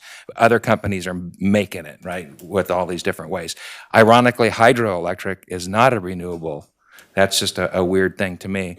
But so I just think the public needs to have a clear understanding. The city, we're taking a little bit of a risk as an investment into clean energy, so to speak. We might see if I'm I live in Oroville and I say, gee, I want to jump in on this deal, and I get the letter that says I can now partake, I sign up, then my energy resource is now coming from the JPA through this new program, and I might realize 1%, 2%, maybe nothing at all. But I think on one level, we can feel like, we're participating in addressing, climate change, some of the concerns we have in the state of California, being a leader. We're playing the game with the rest of the folks. And essentially, that's kind of what we're doing here. And I would really like to hear from our larger businesses. Part of my business sense from the city standpoint is, yeah, but they have no risk. They have no skin in the game. Yeah, city, jump in, spend $1 million, get into the manufacturing industry, because we might, and if we do save, that's great. If we don't, it doesn't work out, we jump out, and then we had no risk. That's the only part we need to vet. Can I maybe try to help clarify a little bit of, first off, the generation side of it, we'll be in the power purchase industry. We'll be brokering and we'll be buying stuff, we'll be buying energy on the open market. Second of all, from the return on investment and risk, there is risk, of course, but I do think it's very calculated. These have been going on for quite some time now. None have failed. Okay, and the average return on investment is 18 to 24 months. So I think that's while it is a risk, and it is substantial funds, I do think it's a risk that's worthwhile. I do believe that it's also we're not leveraging ourselves extremely on a very high risk item here. So, Thank you. Councilmember Draper. Pardon me. Well, I find this whole thing very exciting, and I especially like this part that mentions the addendum report that Butte County received, and it finds that a CCA would be able to generate approximately 10 to 15 million in annual income, and then this is the good part, which could be used for a variety of energy-related matters in this region. We could reinvest for lower rates for people and businesses, conservation programs, assistance to lower-income customers, economic development, etc. So, and we could, like either you or Chief Lagrone said, that we can get out of it with 180 days notice if we think that we have to bail.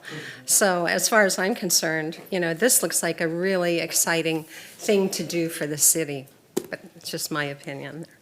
Thank you. Councilmember Goodson.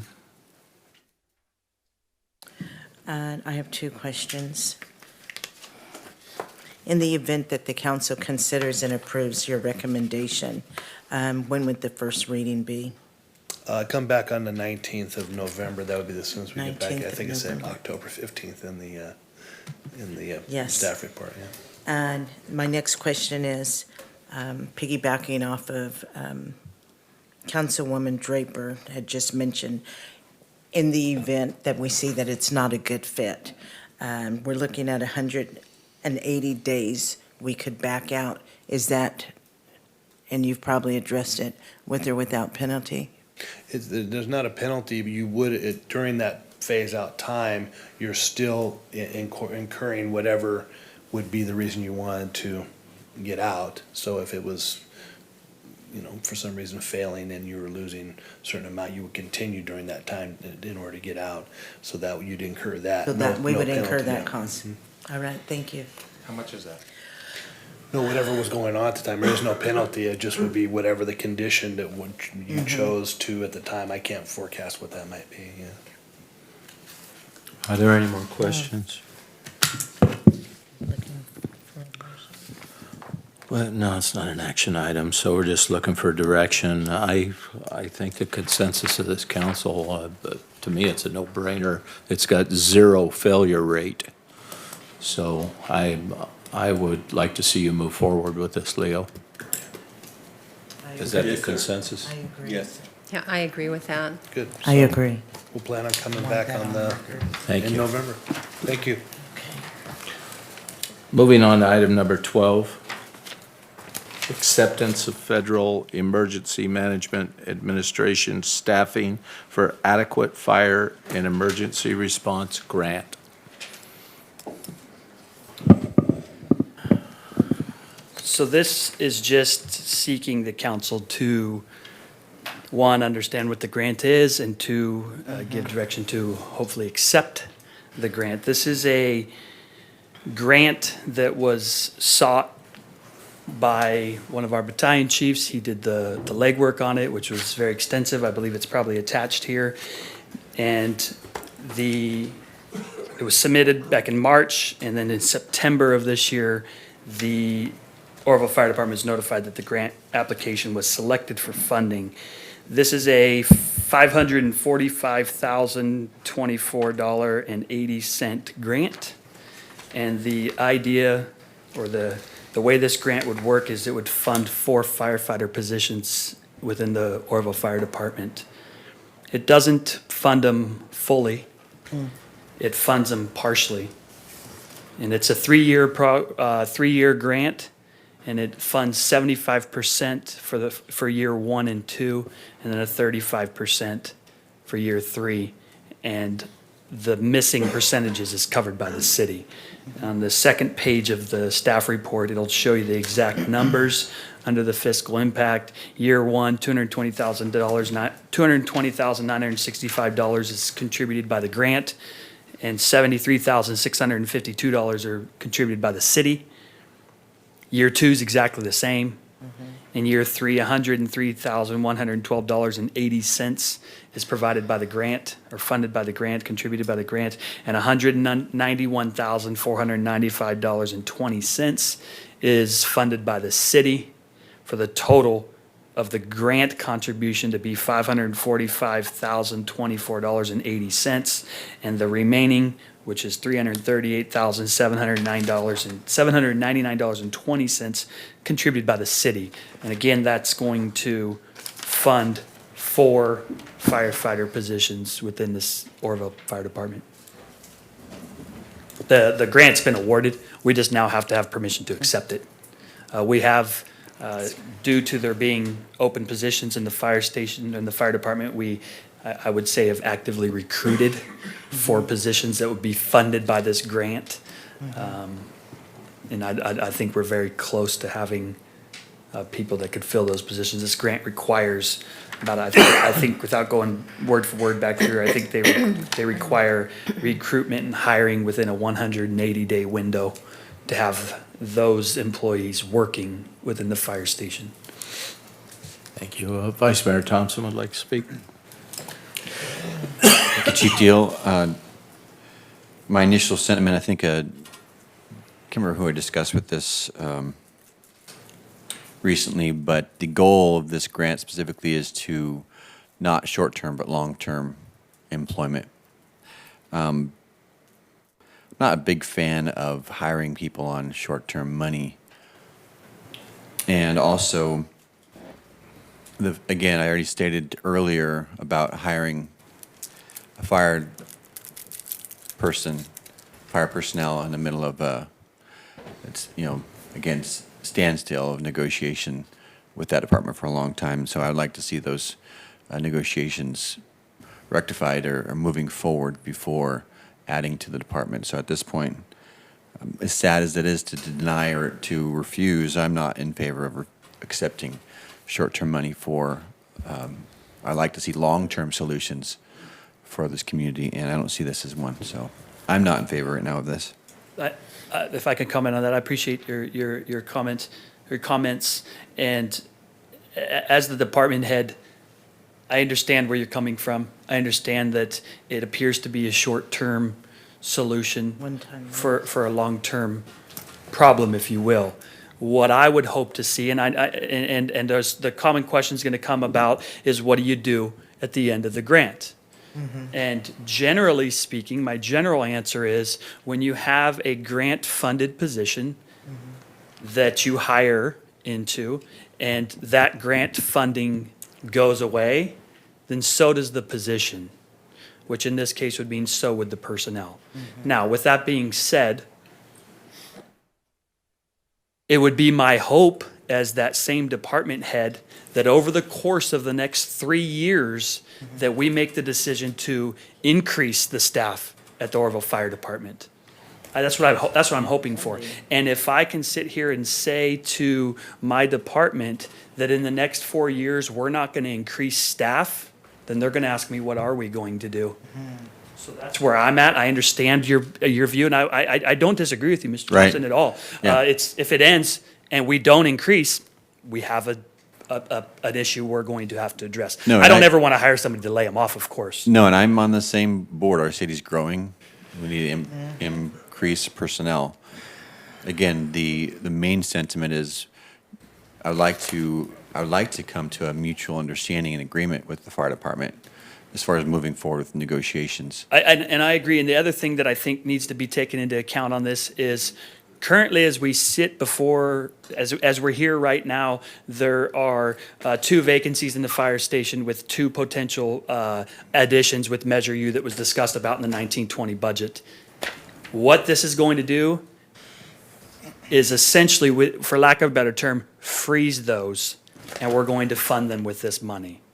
So unless the council takes positions away, those 4 positions would still remain open, if that makes sense. So right now, 4 vacancies.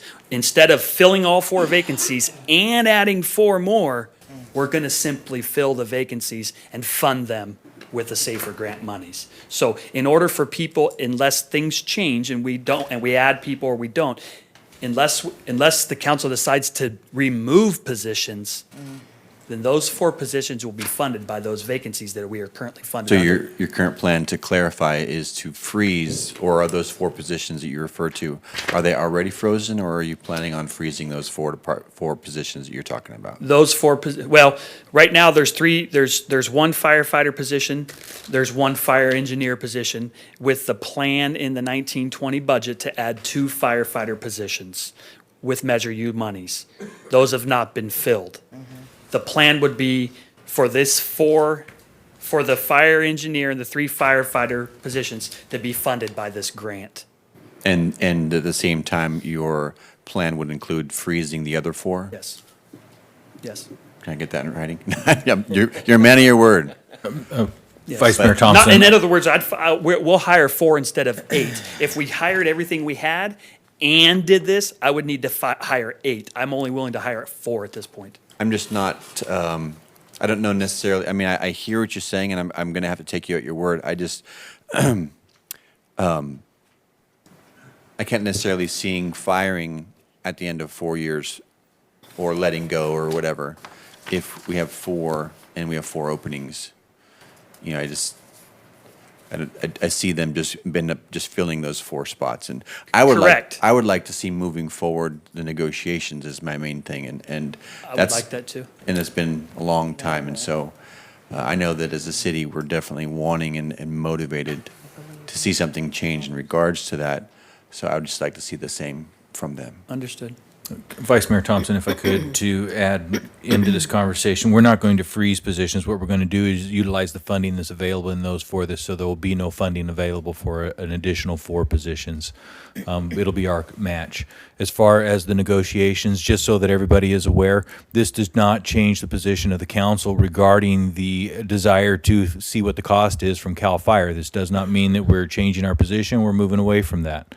In the event that we were to obtain a contract and execute it with CAL FIRE. At that point, what we would do is we would stop taking this money from FEMA, and we would notify them that we are no longer in the fire business and that we are we have joined this contract with CAL FIRE. So I just want to be really clear what this means.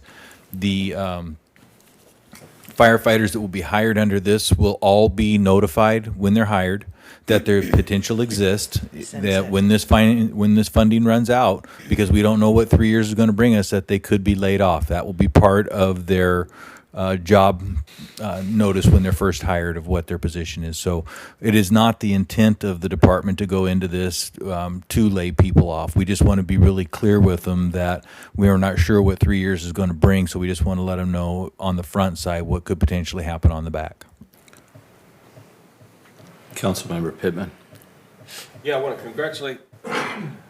congratulate the department on the application. It's not an easy application. It's difficult, time-consuming, and it was written very well. So it's a congratulation.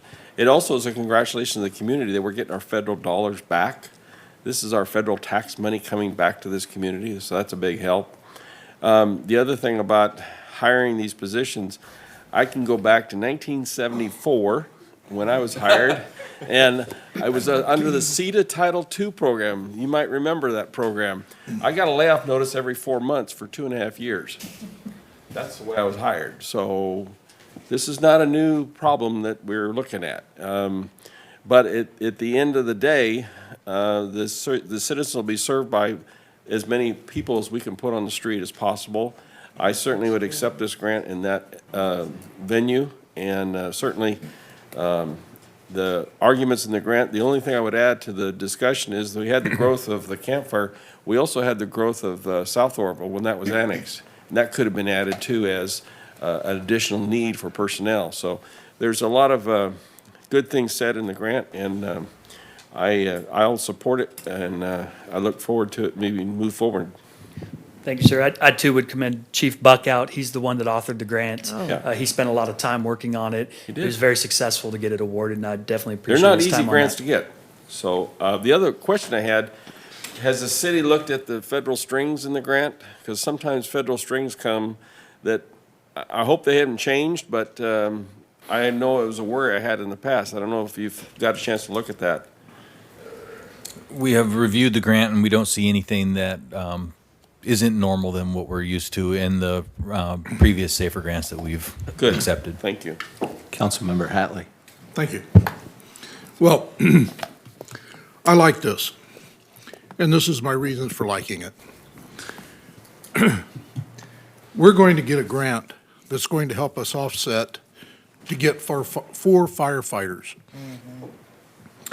And that's exactly what Measure U was voted on by the people to put boots on the ground. And if we can save money for 4 years and keep accumulating that 1% sales tax that can be aimed for that, there's absolutely no reason in the world that we should ever have to lay these people off. We should accumulate from that sales tax money, we should accumulate enough to keep that ball rolling and hire more, because that's exactly what we told the people we were going to do with that money, that we were going to put boots on the ground, that we were going to give them a safe environment to live in. This, to me, does nothing but just aid us. This gives us $545,000 in change to do exactly what we told the people we were going to do for them. And to me, I see nothing but positive coming out of this. And as I guess you will be overseeing this grant. I mean, it's fire department. So if you're going to oversee it, then it's your job. And I, I see nothing but positive coming out of this. And as you, as you'll be overseeing this grant, I mean, it's fire department. So if you're going to oversee it, then it's your job. And I, I see nothing but positive coming out of this. And to me, I see nothing but positive coming out of this. And as you, as I guess you will be overseeing it, then it's your job. And honestly, just like I told you, I'll look you in the eye and tell you I hold you accountable for it. And you should be able to figure out a way to, at the end of that 4 years, to say, with the money that we've accumulated from Measure 1 and the savings that we gained by this 545,000 and change, we can continue on. We do not have to lay anyone off. And that would be the charge that I would make to you. Make it happen. And I support this 100%. Thanks, sir. Councilmember Draper. I'll just be brief here. I agree. I think this is terrific, and kudos to the officers involved with writing this and getting this great grant. And we can certainly use 4 more full-time firefighters. So I'm totally in favor of accepting this. And, you know, no job that you're hired at guarantees you 30 years. You know, in this day and age, people know when they apply for a job that it may not last very long. And for someone to get hired and have 2 solid years of experience and pay, you know, that's also something that's a positive. But like Councilor Hatley said, I would hope that we could keep these people on. You know, that would be the goal. Certainly. But yeah, I think it's great. Thank you. Are there any other comments?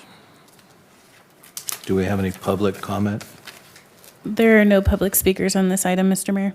Looking for a motion to adopt resolution number 8816. I move that we adopt resolution number 8816. I'll second that.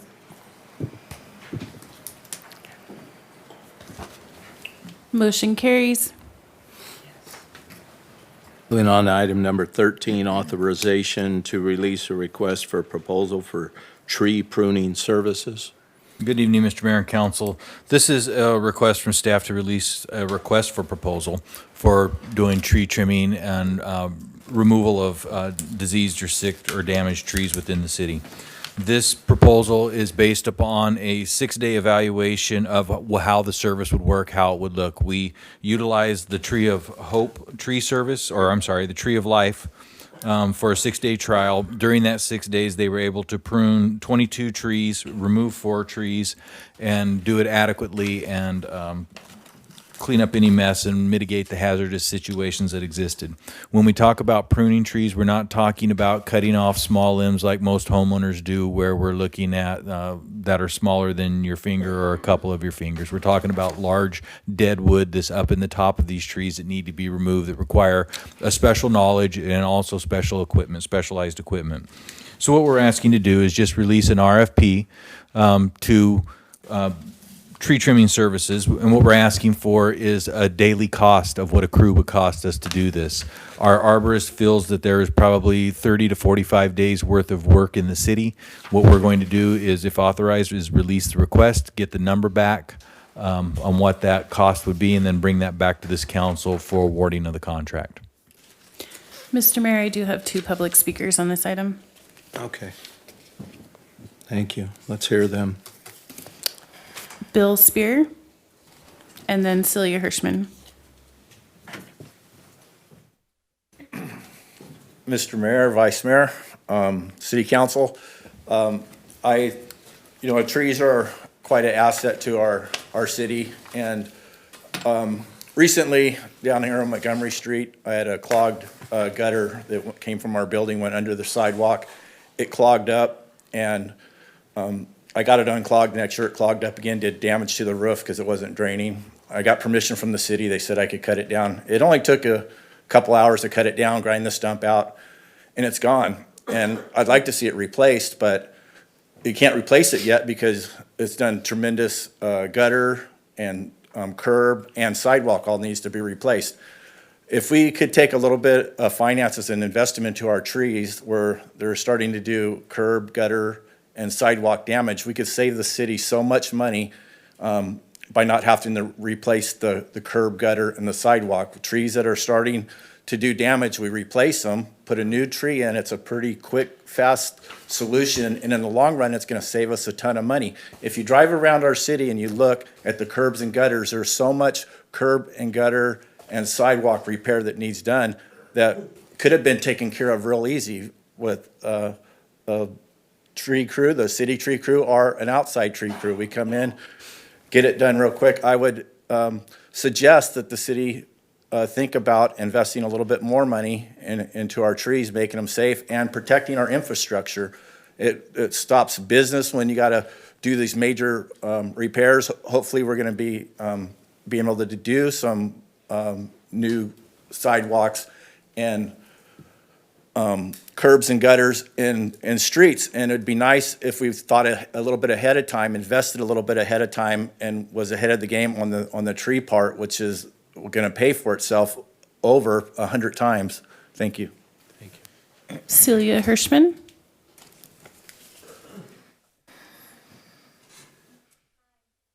So I just wanted to say that the Tree of Life people did come to my neighborhood, and they trimmed and took out a couple trees, but they trimmed some of the dead ones. They didn't get to mine. And mine are, they cross over each other. They're quite obviously in great need of trim.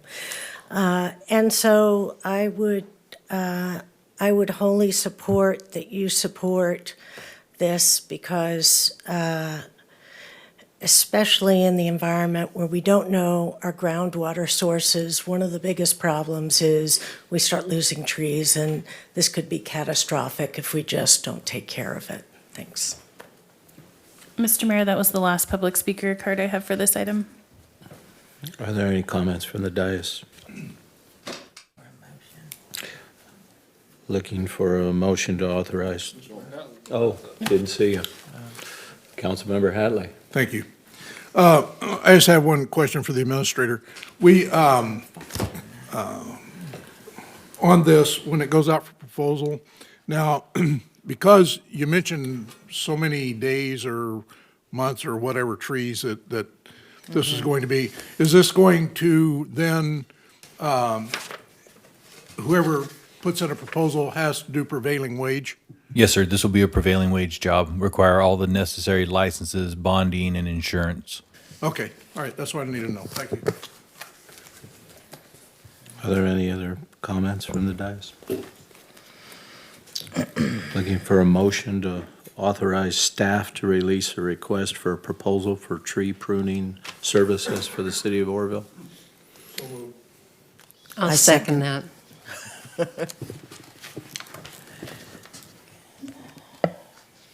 Motion carries. Okay, moving on to item number 14, appointment of council members to a committee for potential charter amendments. We're moving forward with amending our charter, and I have to pick a committee of 3 council members to start the process.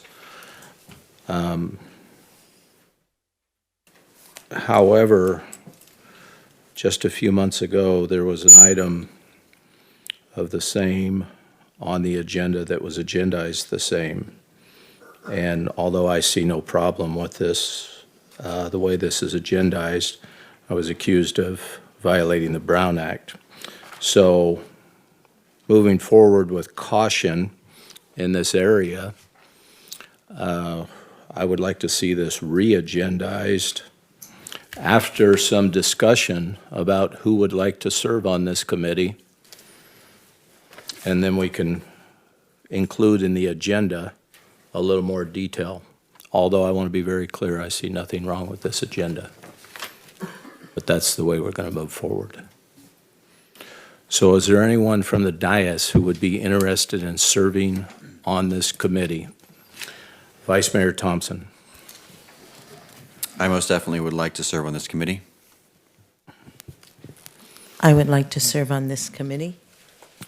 Councilmember Hatley. Yes, I'd like to be on this committee.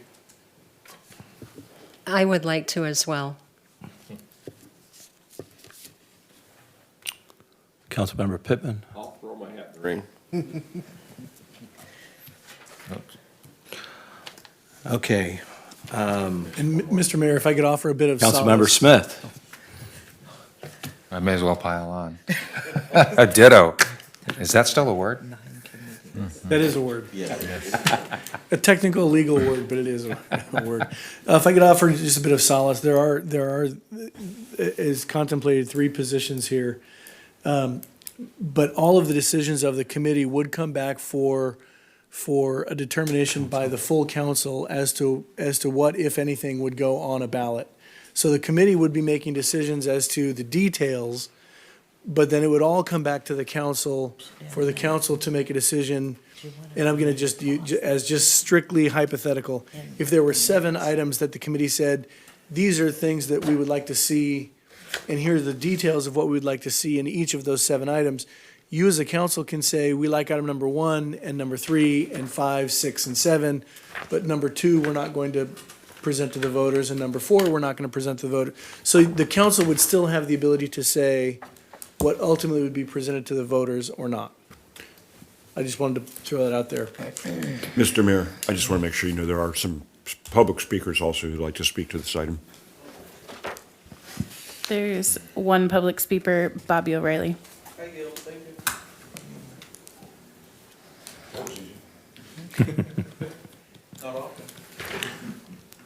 Okay, so I'm really happy to hear that there's so much interest in this because it is a very important item. But so we're going to re-agendize this for next meeting, but I'm going to need to make a decision because I want to list the appointees. So I would like an email from each one of you letting me know why you want to serve on this committee. And I would like to have it within, today's Tuesday, I would like to have it by next Tuesday, please. Doesn't have to be a life story, just our interest in this, and it'll help me make the decision. And at which time I'll direct staff to agendize it to where everyone will be satisfied.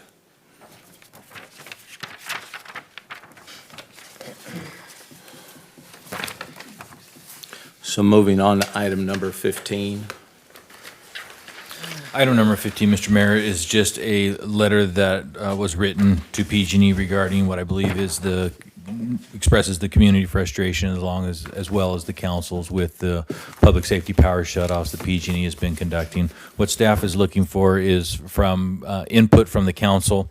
There are some grammatical errors and there are some typos that are in here. Those will be proofread out and corrected prior to being sent to PG&E. What we're specifically looking for are additions to this letter or subtractions from the letter that you would like to see as a council. And then we're also looking for direction from the council authorizing the mayor to sign the letter and send it to PG&E on behalf of the council. Mr. Mayor, I do have one public speaker for this item. Who is it? The Penguin.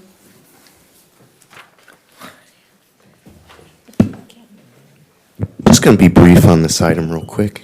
A little close there. I'm not really sure what this letter is going to do or really accomplish. It's very well known that PG is well aware of the community frustration regarding the power cuts. I mean, we go ahead and send the letter. I mean, that's the council's First Amendment right to do and participate in. But I really don't see this being effective. I really just see PG&E as taking this as thank you for your concerns. We'll look into it, as in we'll put it aside and keep doing what we're doing. I really don't see this as them going to change them shutting the power off. It may make them choose more wisely which areas to shut off and which ones need to be shut off and which ones don't. But I don't really see this letter or any real letter going to change the fact that they're in bankruptcy, going to change the fact that they're going to shut off the power when it gets windy, or ultimately hold your power hostage against you because of their negligence. Thank you. If I could make a suggestion, I'd also suggest you send similar letters, excuse me, to Senator Nielsen and Assemblyman Gallagher, because I think the legislature, the governor's already expressed some concerns. I think the legislature's starting to move on this issue. Thank you. Councilmember Pittman would like to speak. Yeah, just to throw an idea, what if the city of Oroville Fire Department put additional staffing on during this time of high fire threat? Would PG&E give us some consideration over the fact that we're putting people in place in the fire threat zone? And/or would they give us consideration in the patrolling by our personnel of the lines to help them get the power turned back on when they make the decision to turn back on? You follow my thinking here is, can we help? No. And if we can help, could you give us a consideration? That's the thought. Mr. Pittman, we have increased our staff during Well- these, and that doesn't matter. It's not going to change. We have increased fire and police staffing both during these. And the last thing that I was offered was a strike team on standby at our cost. Nice of them to think that. But that might be a good portion of the letter to say that we're willing as a city to help you through the process, and I'm glad to hear the additional staffing is in place. But then again, that's part of the argument. We're putting additional staffing in place for the risk that's out there. You know, give us some consideration. It might be something for our legislators to work on. Councilman Pittman, as we've listened to these telephone calls with PG&E explaining what's going on or why things aren't happening or are happening that should be happening, PG&E has made it clear that there'll be no reimbursement. There'll be nothing. What PG&E is also went as far as to say is in their community resource centers that they so graciously set up is that they'd be willing to keep them open if law enforcement, local law enforcement, would police them. So not only are they shutting our power off, they want us to also provide the security for the situation that they've created. I don't see them as being amenable to anything. Well, but I think if we added a short description of that we're doing that in Sure. place of, it might give our legislators the ability to have some discussion in Sacramento on the floor of the House saying, hey, we've got cities that are trying their best to make sure this is safe for everyone. Can you at least give them some kind of consideration? Either that and/or the PUC give them some kind of consideration, because the PUC is driving us nuts with this thing. I mean, it's crazy. Sure, we can add a paragraph in there speaking to our willingness to provide whatever Right. services that we possibly can for, that we are qualified to do. Yeah. Is there any other comments? So I believe it's a recommendation of this council to move forward with sending the letter. Yeah, that's good. Yes. Thank you. Yes. All right, moving on to reports, discussions, and correspondence. Council announcements, if any. Councilmember Draper? Tuesday, October 8th, I attended the Arts Commission meeting. Saturday, October 12th, I attended the Hmong New Year celebration. It was really amazing. They had 5,000 people in attendance this year, so it's growing steadily. Monday, October 21st, I attended the Butte County Homeless Continuum of Care meeting in Chico. Last night, I attended the NAACP meeting where we heard from Karen Duncanwood, and she spoke about her experiences as a college student with the Freedom Marchers in Mississippi in the 1960s. And it was really illuminating. That's all I can say. Thank you. Councilmember Smith? I'm going to try to be as quick as I can. A COC meeting yesterday. Big news there is the fact that the county has 4 positions that they have brought on board, and they have created a small department to essentially absorb the staffing responsibilities of the continuum of care. Then the oversight of that then will vote on November 18th. The governance piece will vote November 18th to determine if, in fact, yes, that's what we want to do, but by all indicators, I think the county has quite an investment in that, so that's what's going to happen.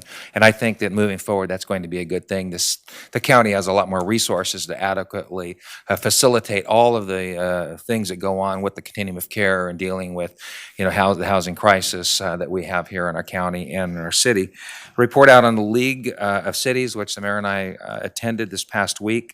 We attended a variety of different classes. It was very interesting.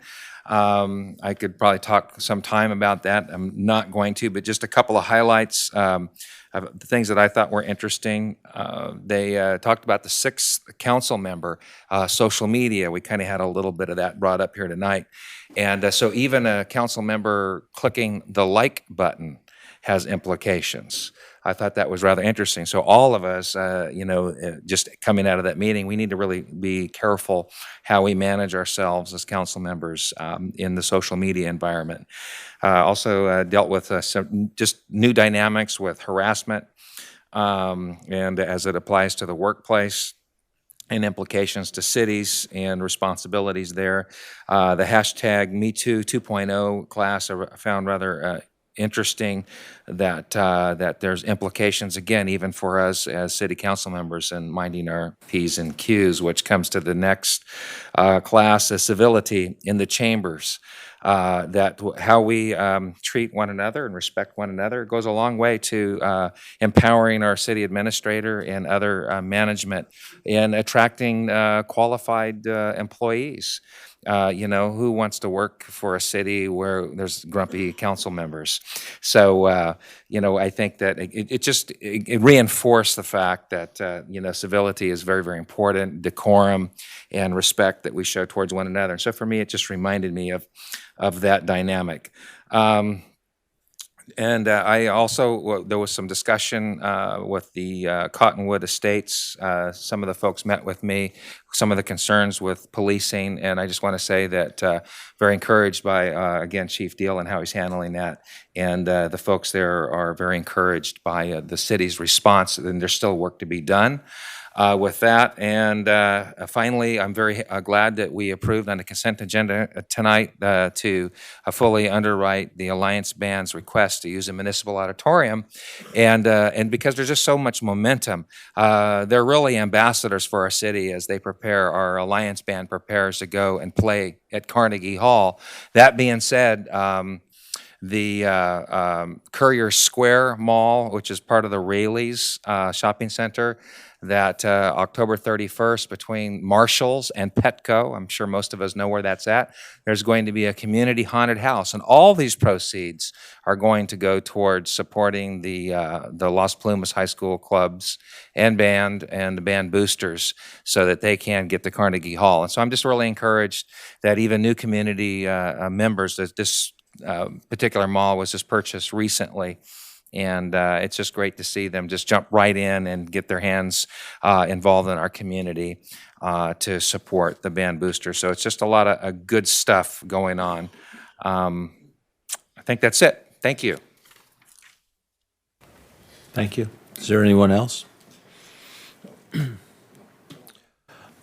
I'll add two quick items. One is I missed the Family Dollar store grand opening, which happened on Saturday, correct? Yes. So that's another new retail store in town. And then tomorrow, because of the power shutdown, the SBF meeting was moved to next week, correct? Yeah. Just to publicly announce that so everybody knows that. Thank you. Let's see. Some of the stuff I did with BCAG, air quality control.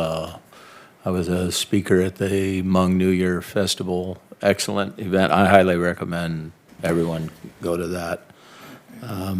The participation from all age levels there was really nice to see. Anyways, a really good time.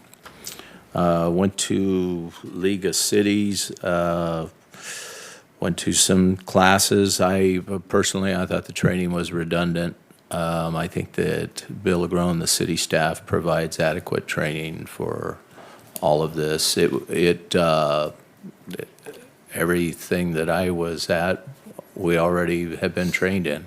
So I just didn't see any reason to continue to go to Long Beach. I do appreciate the limousines and the lobster tails, though, Bill. Just kidding. Just kidding. But personally, I think the training is redundant. And however, if it is in Sacramento, I would recommend going, but I wouldn't recommend going and that far again. So I guess that's about it for me. No one else? I was at the OEA on the 9th, and I appreciate the Economic Alliance reviewing the Salmon Festival in areas that were great and areas that needed improvement, and other items to see the city move forward. Also, I was at the Hmong Festival, unfortunately, because of a family event, wasn't able to go to the early morning celebration, but our kids love to be there. It's a great event, just like everybody said, for the whole family. So that's all I got to report. Oh, you didn't announce about the sign. I know you were there at the marquee. Oh, that's right. State Theater. Wow, what an event. Would you like to comment? Go for it. You were there. Oh, okay. Absolutely, as far as I'm concerned, a historical event, and one that this city is an intricate part of. It was an amazing turnout. I would say a couple hundred people in the middle of the street down there, and to watch the illumination. Was a speaker at that event as well, and just really good community fun to see everyone out and participating in that. That's it. I also attended the lighting of the marquee, and one of the things that I think that everybody should be aware of is that would not have happened if it hadn't been for the actions of this council. So please tonight, drive by, look at it, and realize that you guys are a driving force behind this. Stage certainly has done their part. They're doing an excellent job, but you provided, the one thing that they needed they didn't have. And, you for doing an amazing job for our city. That is a, that really changes the dynamics of downtown when you see it, when you go down there after dark and you see how it's lit up and everything. I'm not that old, so it takes me back to the olden days, which you guys must have all experienced. Councilmember Smith. Yeah. I just want to concur with the mayor as far as the cost versus benefit. That was a lot of expense. I mean, for what we actually materially got out of the meeting, and I would agree. You're just as qualified probably to train the. In fact, I would like to see us do something you had talked about, Bill, a while ago, with some. I forget the exact term you used, but some training or classes or opportunities that we can. I think the monies that we spent at the league could be better served as a conglomerate here locally. That being said, the League of Cities is a very important institution, and they do a lot of advocacy for the cities and dealing with Sacramento because they want to take away our autonomy. And so I don't want to take away from the value of the league. Very important. And perhaps in the future, if there's a particular city council person that has a real heartbeat for that, I think there's value in that. And there are various opportunities within the league. But boy, that's a big expense. And so I'd agree, Sacramento closer makes a lot more sense, especially for a smaller city like ourselves. So I just wanted to add that to the mayor's comments. And Mr. Mayor, just to continue, on October 16th, I provided testimony to the Butte County Air Quality Management District regarding the Sierra Silica plant that is located on Cal Oak. It's the source of the big dust cloud that's out there all the time. They were provided a variance to deal with the overburden of aggregate that they have on site. They have to have that removed no later than the, I believe I got it highlighted in my paperwork here, the 31st of July of 2020. They also are going to be under monthly monitoring from the Air Quality Board, and they've been required to put in additional sprinklers to build a crust on top of the aggregate so the dust won't be into the air. So they had suffered some setbacks with their equipment and some breakdowns out there that they have overcome now. They're back to bagging and getting that out of there. They hope to get it out much sooner than that, but that is kind of the long game for what's going on out there. Our power shut is scheduled or potentially could be shut off Wednesday and Thursday of this week. It means that that's the case with PG&E. If the power is shut off tomorrow at 2 o'clock, we will be closing City Hall at 2 o'clock and sending our employees home, giving them several options of what they can do as far as how they'll be compensated.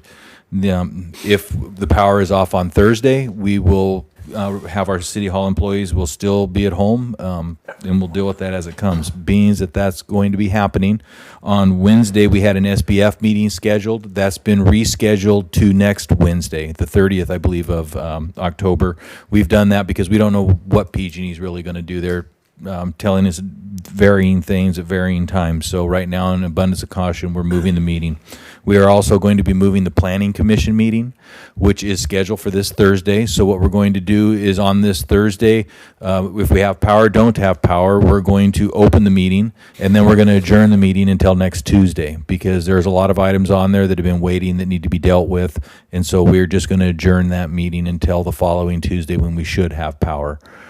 So that's kind of how we're addressing those things at this point. Other than that, I have nothing else to report. Thank you. Future agenda items? Yeah. Councilmember Hadley? Thank you. I spoke with City Administrator LeGrone today, and we were just kind of talking, and I would like to know what we could do as far as consolidating our public works. Right now, we have, I don't know how many people assigned strictly to sewer, and some to parks, some to trees, some to this, some to that. And is there a way to, and I know it's a negotiable item, but to consolidate so that we can say, look, I need 5 guys in sewer today, so everybody goes. And I understand there are specific funds for that, and you can't use it for everything. But then again, we could take some of those guys and say, wait a minute, today we're going to pave, or we're going to fix potholes on these streets. And you take that crew out there and you do that. But figure out some way, and I know we discussed this, and you said you would jump in and we would talk about this tonight, but trying to figure out a way that we can get the most bang for our buck with the employees and utilize our employees rather than just saying, well, you're paid out of this fund, so you can't do anything else. Well, that makes no sense to me when, I mean, private industry go broke doing that. You have to be able to move your people around and do something, and that's what the people expect us to do here, is sitting up here and trying to figure out how to get that done. Now, of course, we can't get it done without staff. So that's why I think I had that discussion, and you said you would. Right. I think what we can do, Councilman Hatley, is now is the perfect time for this conversation, actually, because we are actually in the process of negotiating with that particular labor group.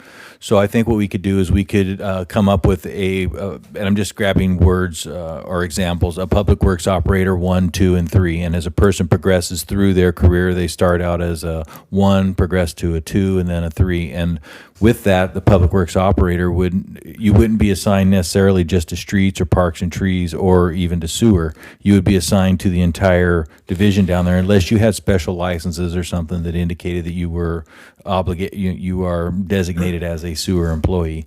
But then they would just be essentially public works operators, and they could work across lines, whether it's parks and trees, a tree trimming day, it's a pothole repair day, or it's some other project. So I think we can formulate something like that, meet with our labor group about that, and bring something back to you once we accomplish that fits the parameters in which you laid out.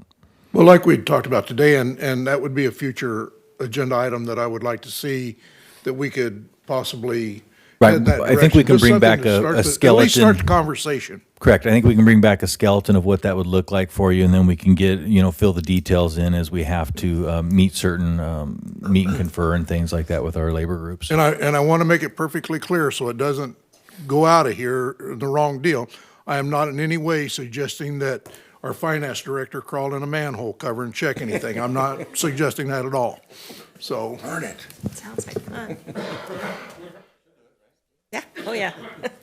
Whatever it takes. Is there anyone else with future agenda items? I would like to make sure that the committee assignments for the Yes, sir. charter changes Be on be there. amended. After I receive my emails, then I'll make a choice and we'll list who the assignments are going to be to. And the wall's going to be on the next. Yes, sir. There'll be a presentation to the council from Rainforest Arts regarding that. It'll encompass all of that. Yeah.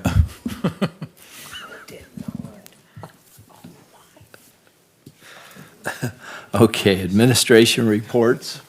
Ruth? I would just like to notify the council that I'll be out Monday, Tuesday, and Wednesday of next week. I'm traveling to Oakland Sunday night for the CalPERS conference. So I really look forward to bringing back something hopefully valuable, maybe some good news, but probably not. I'll bring back some, I'll write a little summary for you. We have 100% confidence in you, Ruth. Tom? Just very quickly, working with Brett Sanders, excuse me, of Congressman LaMalfa's office on funding opportunities. It looks like we may qualify primarily for the sewer plant, and then possibly a hydroelectric issue that the mayor brought forward through Congressman LaMalfa's office.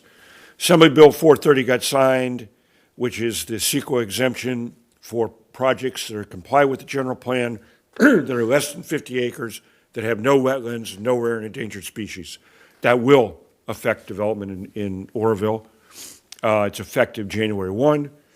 Senate Bill 330 also passed, and it really didn't get much attention, but it expedites development as well and makes it much harder, if it's consistent with the general plan, not to approve development. And then there's a lot of discussion going on, and I think the mayor's probably involved in this, with the Habitat Conservation Plan, which eventually may come to council to review. Very complex views on extreme opposite sides about how people feel about it. That's still under investigation, I would say. Thank you. I'd like to comment on a couple of those things too, without giving out many details. Working on a lot of things. There's a lot of things in the works, and we work on this stuff. I work on it every day, and it's a passion to see this city move forward. So just happy to be a part of it, and there are some really exciting things that are coming up that once we're ready to reveal it, I don't, my old business mind says don't show your hand until you're flush, so anyway, we're pretty excited about some things coming up. But Scott, did you have anything for us? Leo?